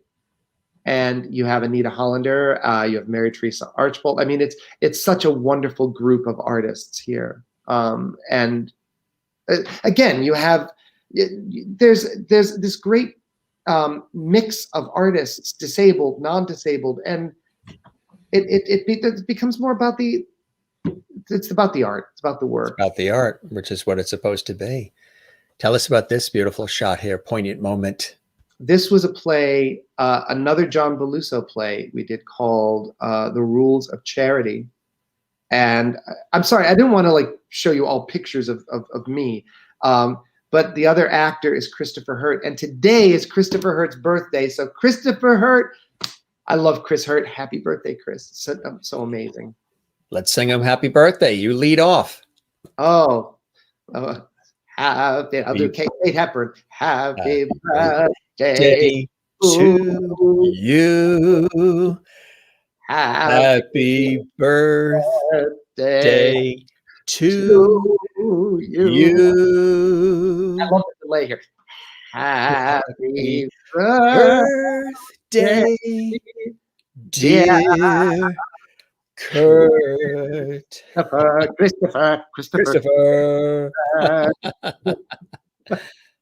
Happy Happy birthday bad kid different to to you. you. Fabulous. Hey, you old poop. Happy birthday, Christopher. I don't know. Kurt Oh. is a clone, I guess. I don't know where Kurt came from. But Christopher, happy birthday from the Jim Masters Show Live, all the lovelies, and from TBTB, and of course, Nicholas. Beautiful shot there. Yeah. If we find out there's birthdays, we usually sing them live on the air to the guests and the viewers. Yeah. Just so you know here, Chris Hurt is not disabled. He is playing disabled in this. There's a big point of contention in the disabled community. And I understand it because a lot of people will say, a lot of the disabled community say, only people with disabilities should play disabled roles. Now, I'm saying something here, and again, I hope, no one will hate me for this or be controversial. But the reason why it becomes a point of contention is because there are so few roles for disabled artists, or people don't consider disabled artists enough just to be able to cast them in a play, or on a film, or on film, whatever. And so if there's a role for a disabled person and a non-disabled person takes it, it's like, yes, you're stealing a role from a disabled person. The answer to that is simple. I personally don't have a problem with a non-disabled person playing a disabled role, as long as in that same production, you cast a disabled person to play a non-disabled role that is of the same level, the same prominence. I think, we all like to play someone or something we're not. I think it's exciting to sort of, as an artist, to say, I wonder what it would be like to live in that person's shoes, and you want to be able to create that. So again, it's that idea of thinking. It's a simple idea. Outside the box, right? Bigger. Just think bigger. Right. Right. It's something we have to learn. We have to practice. It's just one of those things we have to practice. Right. Exactly. That theater is really an extraordinary place, and the work you guys are doing is really amazing. There's some more. Yeah. Oh, this was a great show for us. We did the show again about 2008, and this was a production of the Cocktail Hour. I love A.R. Gurney. A.R. Gurney became a very good friend of our theater and a very good friend of ours personally. And this was the first play that we did of his, and it was a hugely successful revival of this play, and we were very, very proud of it. In fact, when Mr. Gurney passed away a few years ago, for his obituary in the New York Times, they featured a big full color picture from this production of the Cocktail Hour. So it was a great, again, what I loved Amazing. about it. This is why I loved working with this company. Melanie Boland, Pamela Thabaugh, George Ashiotis, and myself, 4 characters. And we had worked together so much, and we were such good friends. We're family. And when you get to play a family, the energy is already there. Like a director doesn't have to help to create that. It's already there. It's already there. Right. That's fantastic. Yeah. Here's another great. Tell us about this. Oh, boom. Shameless plug, everyone. This is our next virtual Playmakers Intensive.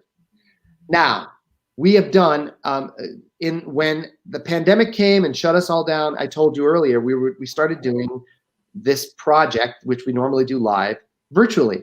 And it has become such a huge success for us. I will say, as a company, certainly the ability to be able to work with artists from now all over the world. I mean, if you're based in New York and now you're living, you're with family in the other side of the country, and we have artists that are in France, in Israel, in South Korea, that are working from all over the place.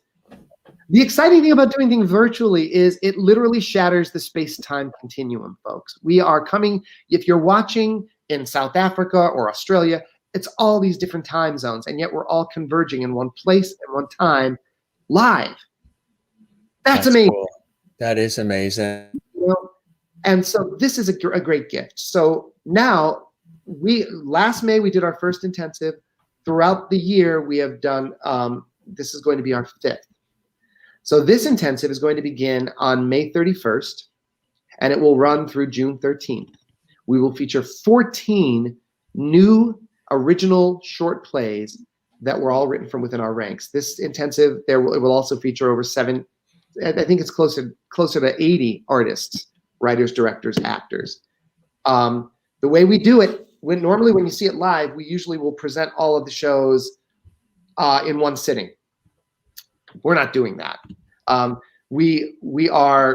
The shows that were written for the virtual intensive were created to be performed on Zoom live. So they were written for this particular format, and the shows are like 15 or 20 minutes long. After each show, we will do a little post-show chat with all of the artists in that production. We do 2 performances every evening when we're on when we go live. We do a 7:30 performance here on YouTube, and we also feature live stream captioning for that, for anyone who is deaf, hard of hearing. And then we do an 8:30 show, also live, nothing taped, on Facebook. So you can, if you like a show, you can see it twice. And again, so we'll present 1 show every evening during this intensive. So it's like 45 minutes of performance. And there's nothing better than live. I love live television, live radio, live stage. There's just something about live that's invigorating and energizing, and anything can happen. And you just, the reactions, and it's just amazing. Live is tremendous, isn't it? And it's free. On top of it. But wait, there's more. It's free. And if you act now, you can see it twice. Right. But you must call in the next 7 minutes, because there's only 5 left in the warehouse. So that's it. You have, so after you finish watching, of course, Jim Masters, all you lovelies out there, if you want to go to our channel on YouTube, which is TBTB Theater, you can actually see all of the work we've done in our past intensives. And you archive it, right? Yeah. Everything's archived. You want to go to our website. If they don't see it live for any reason, they could see it later. Yes, absolutely. That's anytime. Nice. Yeah, that's nice. That's great too. We also archive it on our website, which is tbtb.org. If you want to go to our website, we have our virtual intensives, and you can see every show every night. So I hope you'll tune in and watch us live May 31st through. Again, I do not want to take you away from Jim Masters. Please, Jim, you are the best. I would love for you to watch, because the work is amazing. And when you see the kind of plays that we create in our own little places, wherever we are, and yet we come together, is amazing. It really, really is. Hey, we've got some more archival photos here. Look at this. Oh my goodness. Yeah, this is a whole series from, here you go, Tally and Son. We did this in 1991. And again, you might recognize some, like people that you've seen in past pictures. You see George Ashiotis, and you see Melanie Boland here in the sort of the middle picture, the bottom middle picture. She's, dressed as the housekeeper. Yeah. So again, forgive me for not mentioning all of the actors, because I don't know all of them. Right. This is a little before my time, but I'm happy to show you this. We've been around for 42 years as a company. And, when we started doing theater, this is a group of several production shots from different shows. And then you have some development work. Here's a 1990, 10 Little Indians, my goodness. When we started as a company in 1979, this was before, this was from the 1988 production of The Unexpected Guest. You have Zen Theo, George Ashiotis, and Lucia Puccia, all blind or legally blind. And yet it's amazing. Oh my goodness. In the earlier years, we did a lot of original reviews. And this was one of the original reviews that TBTB did. And they always did shows called, like reviews called Blind as a Bat, What Are You Blind? You know, Yeah. like, and they would, you know, they would do all different songs that sometimes dealt with blindness, sometimes they didn't. You know, I Only Have Eyes for You, those types of things. Yeah. And we would perform them in theaters, and then they would also take them to community centers and senior homes. So when we started as a company, we were doing a lot of that work, and then eventually grew to do more and more live stage plays, and ultimately grew into an off-Broadway theater. That's a great shot. Yeah. That's Arms and the Man. And again, another review with, forgive me for, I don't even know which one this is, but again, we were so lucky to have such an incredibly talented group of dedicated artists who just loved what they were doing so much. And a lot of this work was all original. So it was all original, a lot of original songs and a lot of original skits. Really, really cool. Cool stuff. Cool stuff. And I think we have something else here that we're going to call up, show just a little bit of it here for our audience. Oh, wow. Thank you for doing all this, Jim. I mean, here you go. This was you don't have to watch the whole thing here, but this was from our last intensive. We call our intensives VPI, Virtual Playmakers Intensive. This was VPI 4. It was called Transformations. And this was from a play called Mended by the amazing Kate Allen. And so, yeah, if you want to play a little of this, there's a little profanity in here. I'm just letting you know. We'll just check out a little bit in the beginning, and here we go. Yeah, there we are. Good evening, ladies and gentlemen. Welcome. We're so excited to have you again tonight. My name is Nicholas VISELLI. I am the artistic director of Theater Breaking Through Barriers, and coming to you once again, live as ever from high atop the glorious Thunderdome, and here in beautiful and really blustery today, Midtown Manhattan. It suddenly got cold again, but the day's a little longer. I hope you all have successfully sprung forward. If you're here, you did, so that's a good thing. I want to welcome all of you to our Theater Breaking Through Barriers 4th Virtual Playmakers Intensive, or VPI 4, Transformations. Check out the lightning bolts. Isn't that cool? We're so happy to have you. I have to tell you, we started on Friday. Friday was sort of our big splash opening night. Yesterday, Spooky Saturday. Tonight is Sunday. Sunday is fun day, okay? And I have got the perfect offering for you tonight, and I'm just so excited about it. I have to sort of apologize up front because the pandemic brought us new neighbors next door, and I haven't really had a chance to meet them yet, but I know he likes to have parties on Sunday night, and I don't know where all the people are coming from, but and you just missed them sing a chorus of the Cranberries, Linger. It was lovely.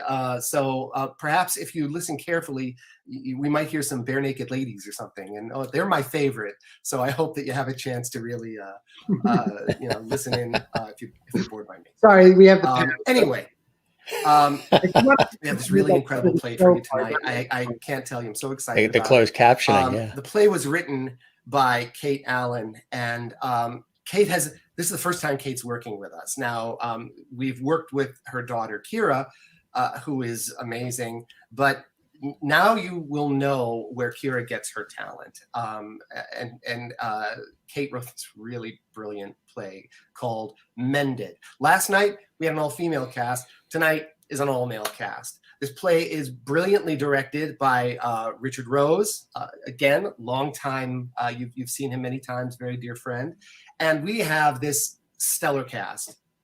We have Enrique Huile, Fred Backus, and Keith Murphy DiConcini. So without any further ado, I'm going to hand you over to our brilliant and dazzling audio describer tonight, who also happens to be my wife, Anne Marie Morelli. Hi, again, welcome to TBTB's VPI4 Transformissions.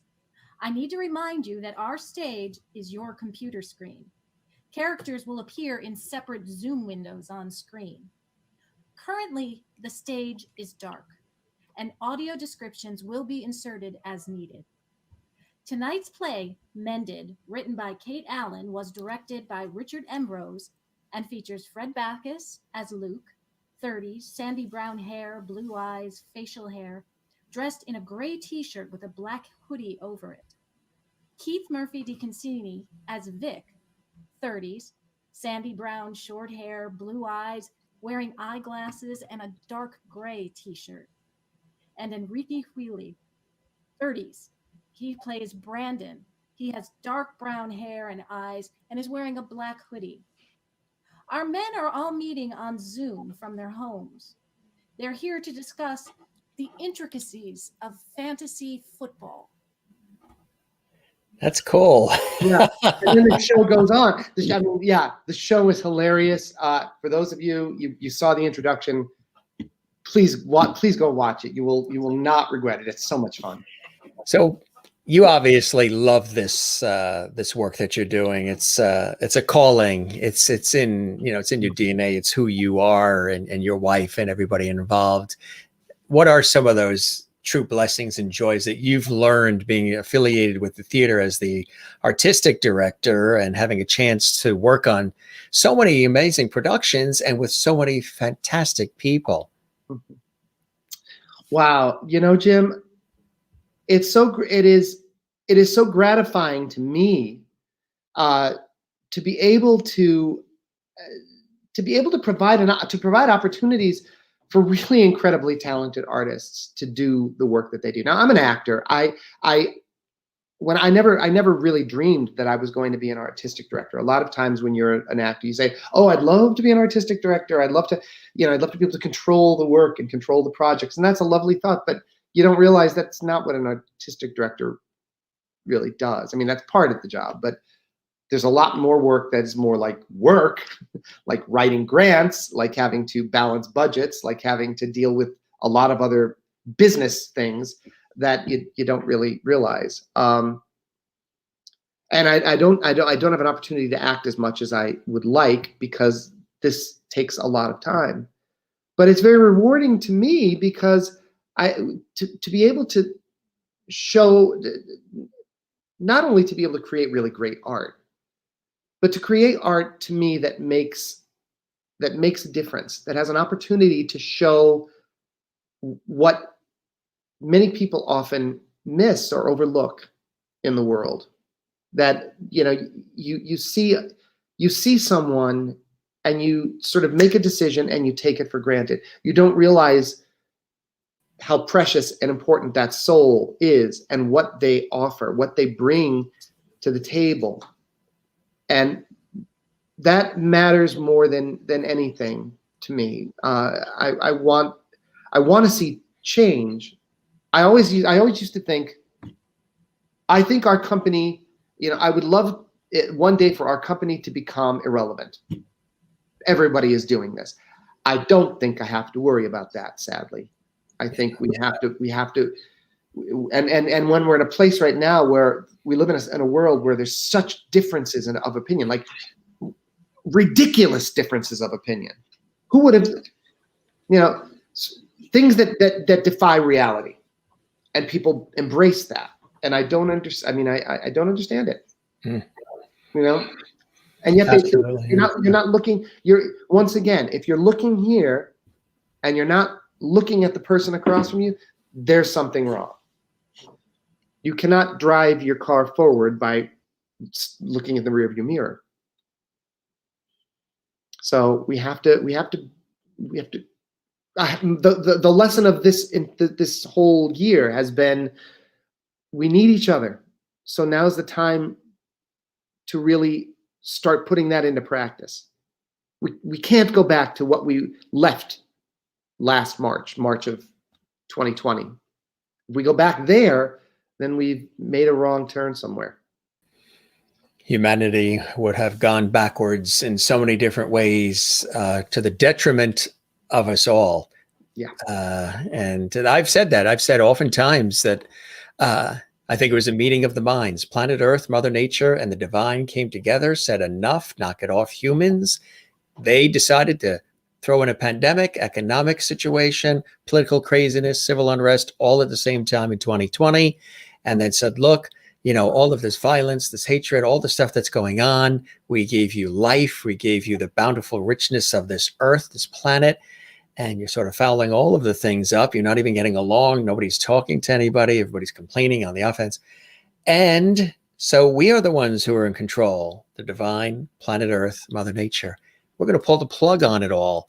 And then we're going to see what you guys do and how, not the animals, not the ocean, not the sun, but the humans who are creating these issues. How are you going to get through this? Going to tear each other apart further, which some of that has happened? Are you going to rise out of the ashes, more empathetic, loving, compassionate, unified, and work together? That's the option that we have. And there's been a lot of teachable moments through all of this. And we've all learned, we've all reflected on our lives, our family, our relationships, the shortness of life, our mortality, every aspect and sense has been touched. Our wallets have been touched. Our emotions have been touched. Friendships, relationships, every aspect. And it's been extraordinary.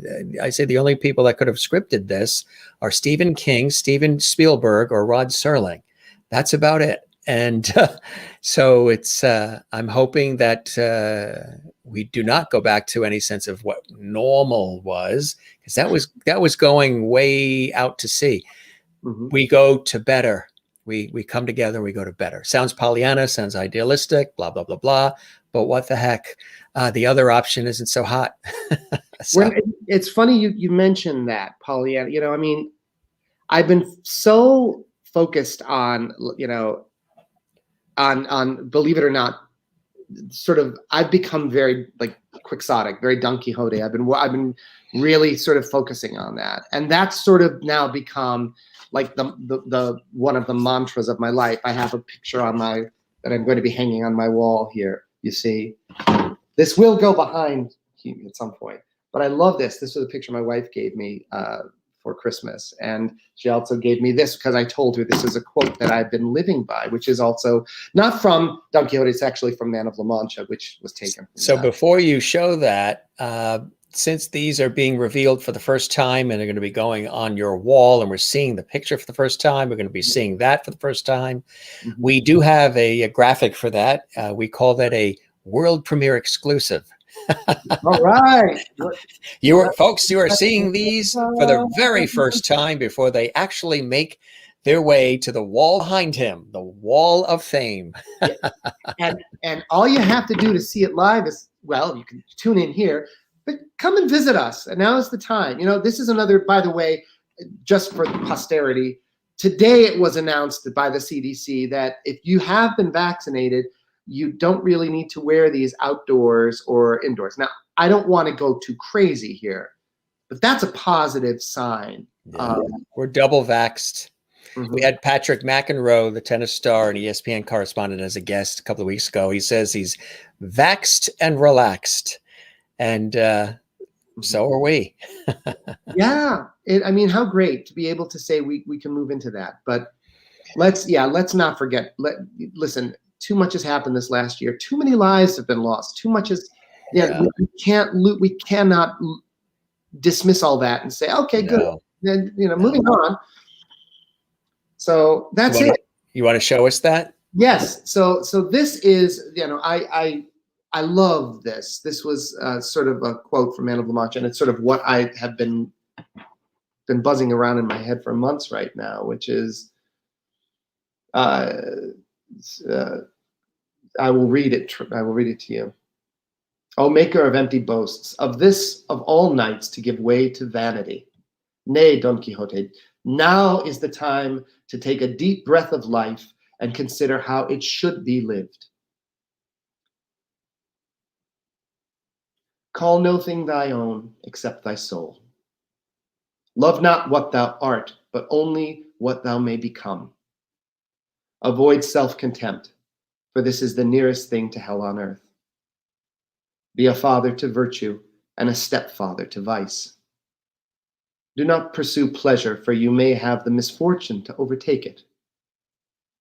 Be brave in spirit rather than body. And remember that most courage is but fear of censure by others. Remain always at odds with the majority, for men simply may be right, but in unison are always wrong. Respect all gods except them that are cruel or jealous. Look always forward. In last year's nests there are no birds this year. Be just to all men, yet remember that charity is even better than justice. Be courteous to all women. Keep ever before thee a vision of that for whom great deeds are performed.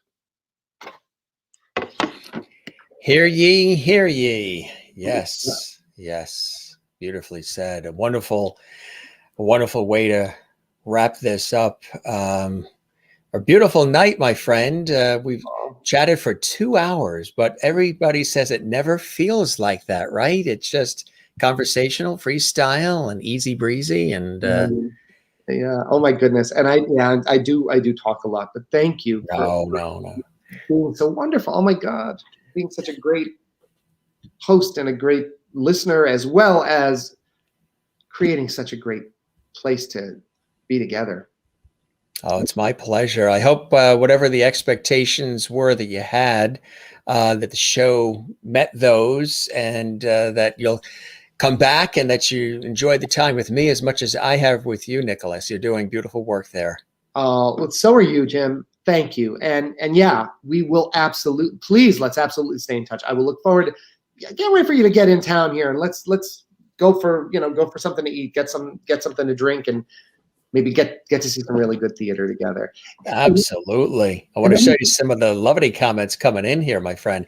Kathleen says, thank you for being here, Nicholas. She's in New York City. June Rickles-Aspa, now in beautiful Maryland. What a night, XOXO. Right back at you, June. Jennifer Barry, who is in Allentown, Pennsylvania. Nice. Jennifer, I don't know if you heard earlier that he's from Scranton, Pennsylvania. So he's a neighbor. Yeah, Allentown is great. Allentown, Bethlehem area rocks the world. That's where she's from. And amazing story, Nicholas, from Dwight in Louisville, Kentucky. June says, powerful. Christine in North Carolina says, Nicholas, you are such a wonderful human being. And giving back and sharing your talents, truly a lovely levity. Your work is incredible. Thank you for choosing to be kind. Maureen, who works in the medical field in Arizona, says, I agree with Kathleen, where Kathleen first said, like I've said, I don't want the old normal. I want more kindness in people. Maureen concurred. I agree, Kathleen. The only normal wasn't working, as Jim said. Everyone was social distancing before the pandemic. We have to do better, and it starts with each of us. Dwight says, in Louisville, Kentucky, this was great stuff, Nicholas. Well done. Thank you so much. A couple more coming in here. Jennifer Barry in Allentown, Pennsylvania. Hey, neighbor, Nicholas. And June's going to take the Bolt bus to New York City. We have work to do, June. We have work to do, you and me. She's going to come up that Jersey Turnpike in a New York minute. Oh, great. We will all get together for a bite to eat and more levity in the Big Apple. And me too, exactly. And Kathleen says, thank you for being here, Nicholas. This was terrific, my friend. And somebody else that is sort of my sidekick was here watching and enjoyed himself.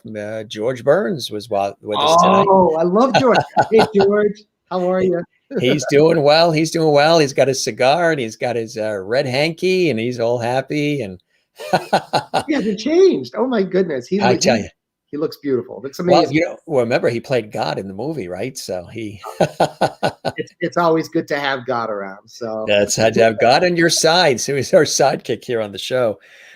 This was awesome, and thanks for all the time. I can't believe, we've had a nice 2-hour conversation. It was great. And Maureen says, may God continue to bless you and the wonderful work you do, Nicholas. Be well. Thank you, Maureen. You too. And yes, we do have to get together. That's June as well, my friend. Spread the word about our show. Tell everybody you know. Go to the top of the tallest skyscraper in the city and just... I was on the Jim Master Show live. We'd love it, my friend. It was really cool, and got a chance to really learn a lot about The theater again. Say the website again so people can check out the theater and the events. Absolutely. We can be found at www.tbtv.org. Simple. That's easy. tbtb.org. Yep. tbtb.org. And don't forget, May 31st, June 13th is our 5th Virtual Playmakers Intensive. Please tune in. And again, tell your friends. Jim, I'm going to thank you every night during our shows. I just want you to know that. I appreciate that, my friend. I appreciate that. We will gather soon in person, and this was really a pleasure. And keep doing the amazing work you're doing, and we'll keep the porch light on for you and welcome you back soon, I'm sure, Nicholas. Okay? Thanks so much, Jim. Thank you for having me. And again, all the best with everything else. I know you're such a busy guy. So, wow, just stay safe and just keep doing what you're doing. You're amazing. Thank you. I appreciate that, my friend. You are as well. You take care, stay healthy and happy, and we'll chat again soon, okay? Okay, sounds great. Good night, all. Lovity, lovity, lovity to you all. Lovity on the Jim Masters Show. Take care, Nicholas. Bye-bye. Now I say to all the guests, now go stretch those legs. Oh, yeah, And I hope you had a snack already. Did you eat? No, not yet. My God. I got to put that in the emails. Make sure you eat before you come on. Okay, I'm fine. I'm doing okay. Well, it's 9 o'clock in New York. Dinner starts now. Yeah, just about dinner time. You just finished lunch. It's lunch at 5. Of course. Take care, my friend. It was a pleasure. All right, Jim. Thank you. Good night. Good night. Nicholas VISELLI, yes, artistic director of that fantastic theater. Again, tbtb.org is the website to check out all of their incredible work and to take a look at some of the history of the amazing work. And again, isn't it really heartwarming and touching to learn about the work as well, and all of the players involved, from production crew to technical crew, lighting crew, and then of course the cast, the actors, the writers, and it takes a whole team to do this kind of work, and for a very beautiful and empowering reason. Very special conversation tonight on the Jim Masters Show Live, where every night is something different. Every night is something really cool, levity, lovity, fun, anything happens, and amazing guests, and all of you. And that's what makes it extra special, is the fact that all of you are watching literally right now live from all around the world, or will be watching this later in the archives on our YouTube channel, Jim Masters TV. Don't forget to subscribe to the YouTube channel, Jim Masters TV. Click the notification bell. We would love that. That really does help our show and our channel continue to grow, and so we can give you great content as we do. We also have Masters Mantras videos on that channel. We have some other cool things we're adding to that channel as well, Jim Masters TV on YouTube. Don't forget, we also have a Facebook group for this show. It's called JMS Live Lovity Hall. It's on Facebook. It's a group. It's there. A lot of people are in it. More and more people are joining it every day. You just hop in. There's no cost to it. You just come on in. And everybody shares recipes and photos and what they're doing during the day. And lots of levity in that group. And I chime in once in a while when I can to say hello and check in with everybody. So that's over there on Facebook. That's JMS Live Lovity Hall. You can find me at Jim Masters TV on Facebook, Instagram, and Twitter, as well as Periscope and Twitch. And of course, our YouTube channel, Jim Masters TV as well. Did you guys have a good time tonight? Did you learn something? Were you inspired or entertained? I certainly hope so. And thank you, Maureen. I appreciate that. How do you do it, Jim? Your guests are always so incredible. The conversations we have with them, remarkable. I am so proud to be a Lovity, and I'm very happy and delighted to hear that you feel that way. And again, with pride, the wonderful glass that you had. See if I get Mr. Lovity. This came from Maureen, who you're seeing on the screen right there. Hashtag Masters Mantras, because I do these inspiring Masters Mantras on Facebook. I've been doing them for years, and now we have those shared as well on our YouTube channel. Series of short, almost like little TikTok videos, but not exactly like TikTok videos. They're on YouTube, and they're called Masters Mantras, and they're really, really cool. See you in Louisville. Good to have you with us, Dwight, and pleasure. Thanks for watching in Louisville, Kentucky, and everybody that was watching tonight. Again, some really, really fantastic content. Want to show you that tomorrow we've got Look at the lineup of amazing guests we have coming up. We have brilliant actress Doris Bumpus. She's coming in live from the West Coast. She's taking on the role of Billie Holiday in an exciting new production. That's right, a new production. She is taking on the role of Billie Holiday. And this is Doris Bumpus. She's tomorrow night, 7 p.m. Eastern, 4 p.m. Pacific, live. Then the action Saturday, live from the UK. We have this really popular UK pop group. This is Madison Skies. And this group was formed, believe it or not, they're incredibly talented. They're going to perform live. We've got some amazing, it's a young teen group. They're very popular in UK, United Kingdom. And, but the group was formed out of adversity. They've got a really cool story tied to the formation of this amazing group. Madison Skies, they are here live, 2 p.m. Eastern. The reason why we're doing it at 2 p.m. here Eastern is because that'll be 7 p.m. for them in Europe. So it'll be 2 p.m. Eastern live, great music, conversation. They're all excited. They've been blasting it out all over their social media, all their pages, and they're all excited. There's a lot of buildup, and we're happy to have them here. They actually approached us. They love the show. They're fans of the Jim Masters Show Live. They've seen the other conversations. They've seen the entertainment, and they said, we want to come on that show. And that's happening a lot. So many people are wanting to come on the show. We're booking July, 7 days a week, which is amazing. So 2 shows on Saturday. That's the bottom line. 2 shows. Not only is Madison Skies, this popular UK group, going to be with us at 2 p.m. Eastern, which will be 11 a.m. Pacific, 7 p.m. GMT. But yes, Tony-winning actress and singer Debbie Gravite is going to be with us on Saturday night, 7 p.m. Eastern, 4 p.m. Pacific, live on the Jim Masters Show Live. That is Saturday night. She's all excited. She said, Jim, can I sing some songs? Can I perform live? I said, absolutely. Our viewers love when our guests do that. So that is going to happen, and we're very, very excited about that. We're going to have them or her perform live. Then on Sunday at 2 p.m., live from Ireland, we have this really cool Irish band called Strings and Things, and they are a multi-talented group of young guys who perform on violins and guitars and a whole host of incredible Celtic instruments. And they're going to perform live for us here on Sunday, live from Ireland at 2 p.m. Eastern, which will be 11 a.m. Pacific. It'll also be 7 p.m. for them in Ireland, as well as Scotland, England, and other parts of Europe. So that's Strings and Things, the Irish band, live 2 p.m. Eastern. It's going to be amazing, great music and more coming up. That is live from Ireland Sunday.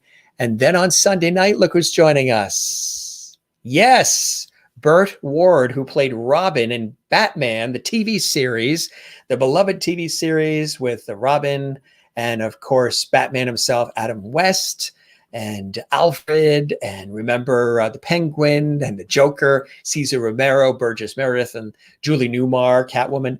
Well, Robin is going to arrive in his Batmobile. He was supposed to be here a couple of days ago, but an emergency happened, so we rescheduled him for this Sunday at 7 p.m. Eastern.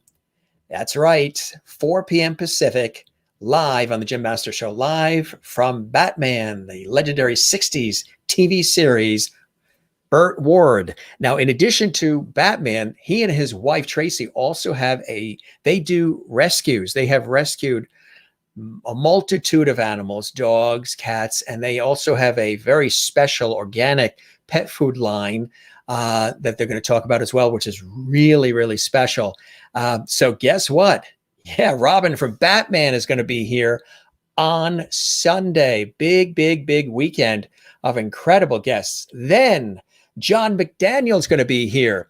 He's a brilliant musical director, pianist, musician, entertainer, and more. And guess what? If you remember watching the Rosie O'Donnell show, he was the musical director on the Rosie O'Donnell show.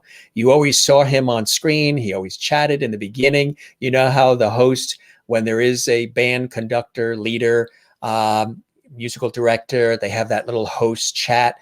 in between. So this is John McDaniel, who again, best known for being the musical director of Rosie O'Donnell's show. He's of course got his own career well beyond that, but he's going to be here on Monday, this Monday live at 7 p.m. Eastern, 4 p.m. Pacific. Tuesday, Megan McDonough is going to be here, and she's all excited. She is a brilliant award-winning actress and singer and performer as well. And we are so excited to have her coming on Tuesday. This is just the short list of incredible episodes of the Jim Master Show Live coming up. Of course, we thank our friend Nicholas VISELLI coming in from TV, a very, very special place and a very special theater. Again, check out tb.org. That's the letter T, letter B, letter T, letter B.org to learn more about the theater and the amazing work that they do. Nicholas was great tonight, and we appreciate him being with us here on the show. And as always, we appreciate all of you. Couldn't do any of this without all of you here. Kathleen says, looking forward to all these awesome guests and great show as always. Dwight in Louisville, Kentucky says, Nicholas inspired me. That's beautiful to say. Appreciate that as well. And night all and sleep well. Thank you very much. And you have a good night, June, as well. And say hi to Jerry and the guys. Thanks, Jim, for such an inspirational show with Nicholas tonight. Always great. See you tomorrow. Good night, Jim and Lovedies. And can't wait, of course, to see your friend John McDaniel on Monday. So happy he will be a guest and experience the show and the Lovedies. Yes, he and I were chatting, and he's all excited. We're excited, Christine, to welcome him to the show, and it's going to be simply amazing. Gang, this was another great show. They're always epic. They're always something special and unique, and we always have a good time. Don't forget to smile. We always say that. Don't forget to share the Lovedy as best as you can. Again, something that just happened to develop on the show. It wasn't planned. We just happened to develop. And don't forget to find your Zen place. Mine is with loving family and friends. And of course, I love the ocean. You guys know that. Swimming, surfing, boogie boarding, sailing it, floating it, surfing it, walking by it. This is the Atlantic Ocean you're looking at there. And just love the ocean. You got to pull me away from the ocean. Also, my work in television and radio and stage, on air, on camera, as well as behind the scenes throughout the years. Absolutely love my work on television, radio, and stage, and multimedia and online and everywhere you could think these days. So find your Zen place, folks. Find your Zen place. I also like gardening too. You know, as much as I like cycling and tennis and swimming and other activities, we have a green thumb and have always, since childhood, enjoyed gardening as well. It's very therapeutic, and it was one of the most popular things to do during the pandemic because it got people out in nature and got people, you know, connected with the earth and with things that are the constants in life, like the ocean. Don't forget the Jim Masters Show Live is here 7 p.m. Eastern, 4 p.m. Pacific live, 7 days a week. Sometimes we do extra shows like this weekend. We have 2 shows Saturday, Double Lovedy, 2 p.m. and 7 p.m. 2 shows on Sunday. Whew, did I sign up for this? What am I, crazy? 2 shows. What's this 2 shows here? How about 1 show and then I have a hot dog? No, it's we're having a ball and I'm the one doing it. So I love it. And you guys seem to be enjoying it too. We've created something special here. If you missed an episode, you can see them all archived on our YouTube channel, Jim Masters TV, 24/7, 365, over 400. I mean, that's like a 10-year show on cable TV. We've done it in a year. Bang, bang, bang, bang, bang. Unbelievable. And thanks to everybody, all the guests and all of you. Again, we are celebrating our 1-year anniversary. All week long, we've been noting it, and it's really an accomplishment and really terrific. Some people said, you know, you're going to stick around since you do this work professionally in television, radio. Are you going to stick around, you know, once the pandemic sort of softens a little bit, which it's starting to do? Thank the Lord. Or you're just going to wrap up, you know, because some people are only doing these things during the pandemic, and then when things get busy, I've actually been busy throughout the pandemic and then created this. But you know, some people are just doing this now for the fun of it. No, we're here. This is now this is like a third arm for me, this show. And so as long as you guys are here and guests want to come on. And sometimes we don't even have a guest. I do an extra show, like a pop-up show, where it's just us chatting. We've done food shows. We did a Valentine's Day show. We did a St. Patrick's Day show where the whole set was green and I had a funny hat on and I had a green sweater on. We did holiday shows. We got so many cool things planned for all of you that we love to do. Something different every single day. And sometimes we pop on in the afternoon and we do weekends. And I love this show so much. It means a lot to me. Kathleen, thank you very much. I really appreciate that, my friend. You have a good night. You be well. Good night, everyone. May your dreams be sweet. From Maureen, absolutely. Kathleen says, have a great night, Jim. Good night, all. Lovely hugs. You too as well. Jennifer Barry says, looking forward to the new shows. Thank you, Jennifer. XOXO from June. Rachelson Aspa watching us live just outside Greater Baltimore in Maryland. Again, we'd love it if you subscribe to our YouTube channel. It really helps the show. Share the channel. Share these episodes. You can post it on your Facebook with the YouTube link, on your Instagram, wherever you'd like to do it. Tell your friends about the show. That does help the show and allows us to continue to bring you great content. Again, right here for you, 7 p.m. Eastern, 4 p.m. Pacific, live. And as always, when I remember, don't forget to relax. Don't forget to relax. Did you want to see the chair shot? There's the chair. We always get a good chair shot. Now, Juanita in South Africa loves the chair shots, and she had to scoot out early because she's got early morning, I think, with her daughter. But she loves the chair shots, and there's your chair shot. We always get... This show is being known for the guest chair shots. I think it's so cool. We have so many of them collected. It's now becoming like a sport to collect images of the chair shots. You know, that actually is a very cool chair. Look at that chair. It looks like E.T. Doesn't that look like E.T., that chair?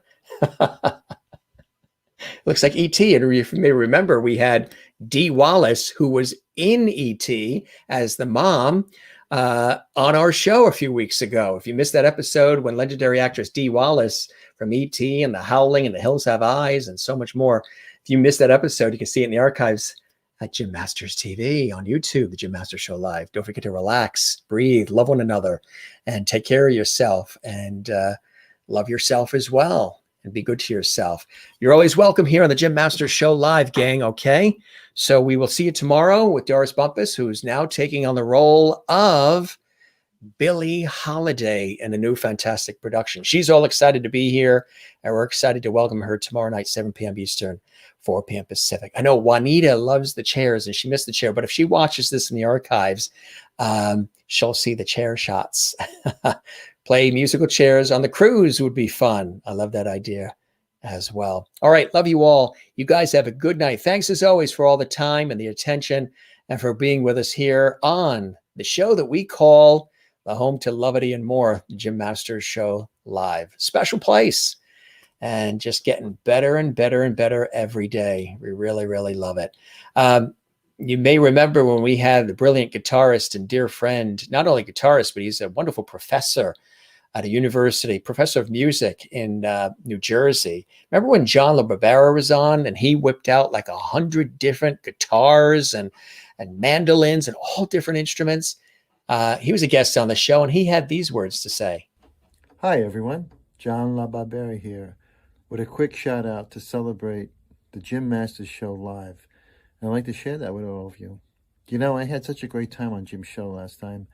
We spoke about music and a lot of my experiences as a musician. And it was just a very rewarding experience. And one of the best things is being able to share that with all of you and to watch the audience's reaction, which every show is very unique in the way that Jim presents the show to you with audience interaction. I think it's very important, and it really is mostly important during this period of time where we need this sense of connection. And Jim's show brings you right into that. You can look forward to it each night, and you never know who's going to appear. And I'm sure it's always a rewarding experience. You know, every time Jim and I would get together, it was always as if we were just, we saw each other every day, and just feeling so comfortable. But now being able to have that experience with Jim's show, I think that he's opened it up to all of you and has built a wonderful family of friends and people from all over. It's so international, and it gives you really a sense of being connected. And that's one of the most important things, is the sense of community. And Jim has a great touch in doing that. So let's celebrate and hope to see you all again very soon on another show. And let's celebrate Jim Masters Show live. See you all again soon, I hope. Ciao. Ciao, John. And yes, we will definitely have you back on the show. Remember, we had Grammy-winning composer and pianist, the brilliant John Prue, on the show, who just had a birthday, too, a couple of days ago. He had these words he wanted to share with all of us. Hi, Lovedies. It's John Prue, and I just wanted to say thank you to Jim Masters for having me on his program, and had a great time conversing, talking about all kinds of things, music, life, love, and sharing music on the show. It was a real pleasure to be on your show. Jim, thank you so much for having me, and I hope to be back on soon and to do more music and sharing stories. And the time flew by. I think we were on the interview for over 2 hours, but it really felt like 15 minutes. So thank you so much, Jim, for having me on your show. Thank you to all the Lovedies that tuned in and were commenting and everything. So thanks so much. I'll just do a little send-off here of the original song I did on the show called Stuck in a Dream with Me. Careful now, don't play with my heart. I could fall in love, that may not be smart. For then, where would you be? Stuck in a dream with me. Thanks again, Jim, and to all the Lovedies, and I hope to see you again real soon. Take care. Happy New Year. Thanks, John. We really appreciate that very much, and we'll have you back on for sure. You, of course, know noted actor Sean Kanan, who was in The Karate Kid. He was Quartermain on the soap opera General Hospital. He was on Young and the Restless, all these soap operas. He's a brilliant actor. And Studio City, too, that new production he's involved in. He had these words. Hey everyone, it's Sean Kanan. I just want to tell you, I always love sitting down with my pal Jim Masters, talking with them about life, my career, what's going on. It's such a wonderful experience because it's like sitting down and talking to a friend. I consider him a friend. So tune in, watch the show. I'll be back as a guest, and enjoy the Lovedy. Absolutely. Thanks, Sean. We appreciate that. Remember, we had brilliant opera star Anna Veleva on the show as well. She wanted to share this. Hi, Jim. I wanted to give you a thank you for having me on your show. It's such a great experience, and your show is so unique because it features accomplished professionals and shows the story not just of their lives on the stage, but also behind the scene.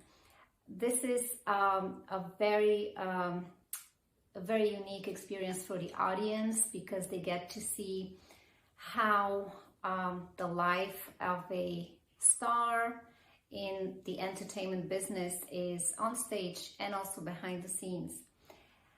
You're also such a professional in your field of journalism, and you guided me with a lot of grace, and time just passed so quickly.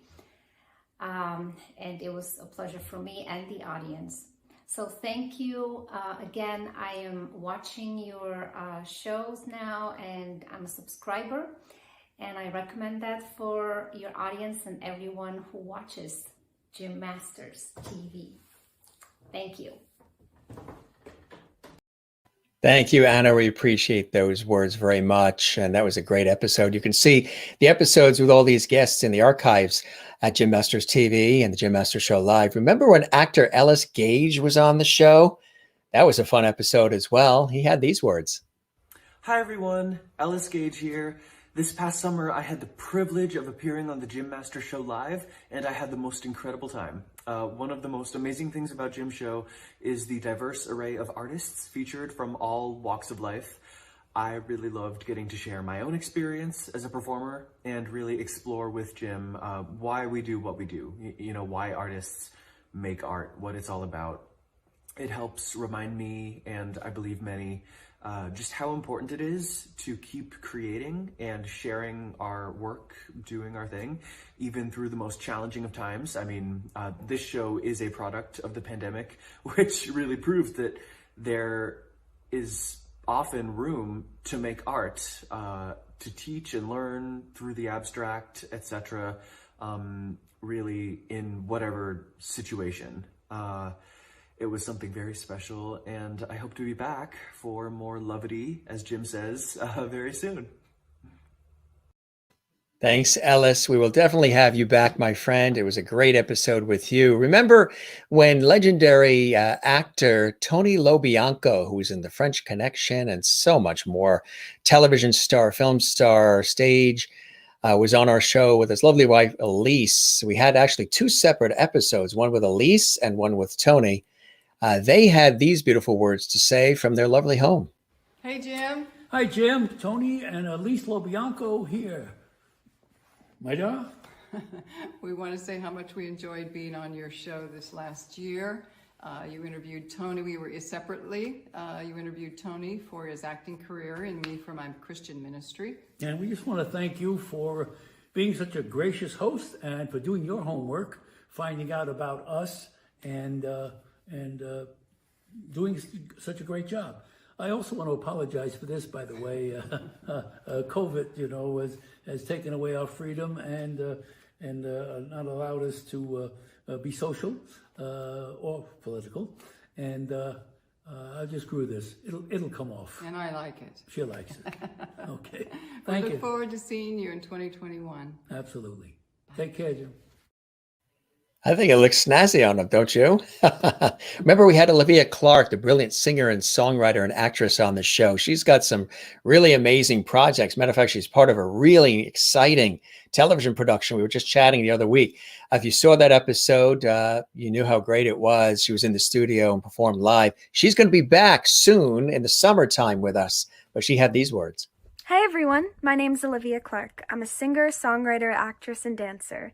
And this past July, I had the wonderful opportunity to appear on the Jim Masters Show. It was an amazing experience. I was greeted by overwhelming kindness and levity by Jim and the viewers.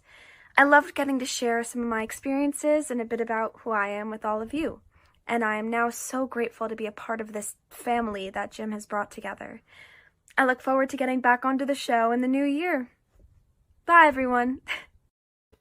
Thank you very much, Olivia. That was terrific. You will be back as well. Remember when actor and writer and producer John L. Peacock was with us with a really fantastic conversation and more? He had these words.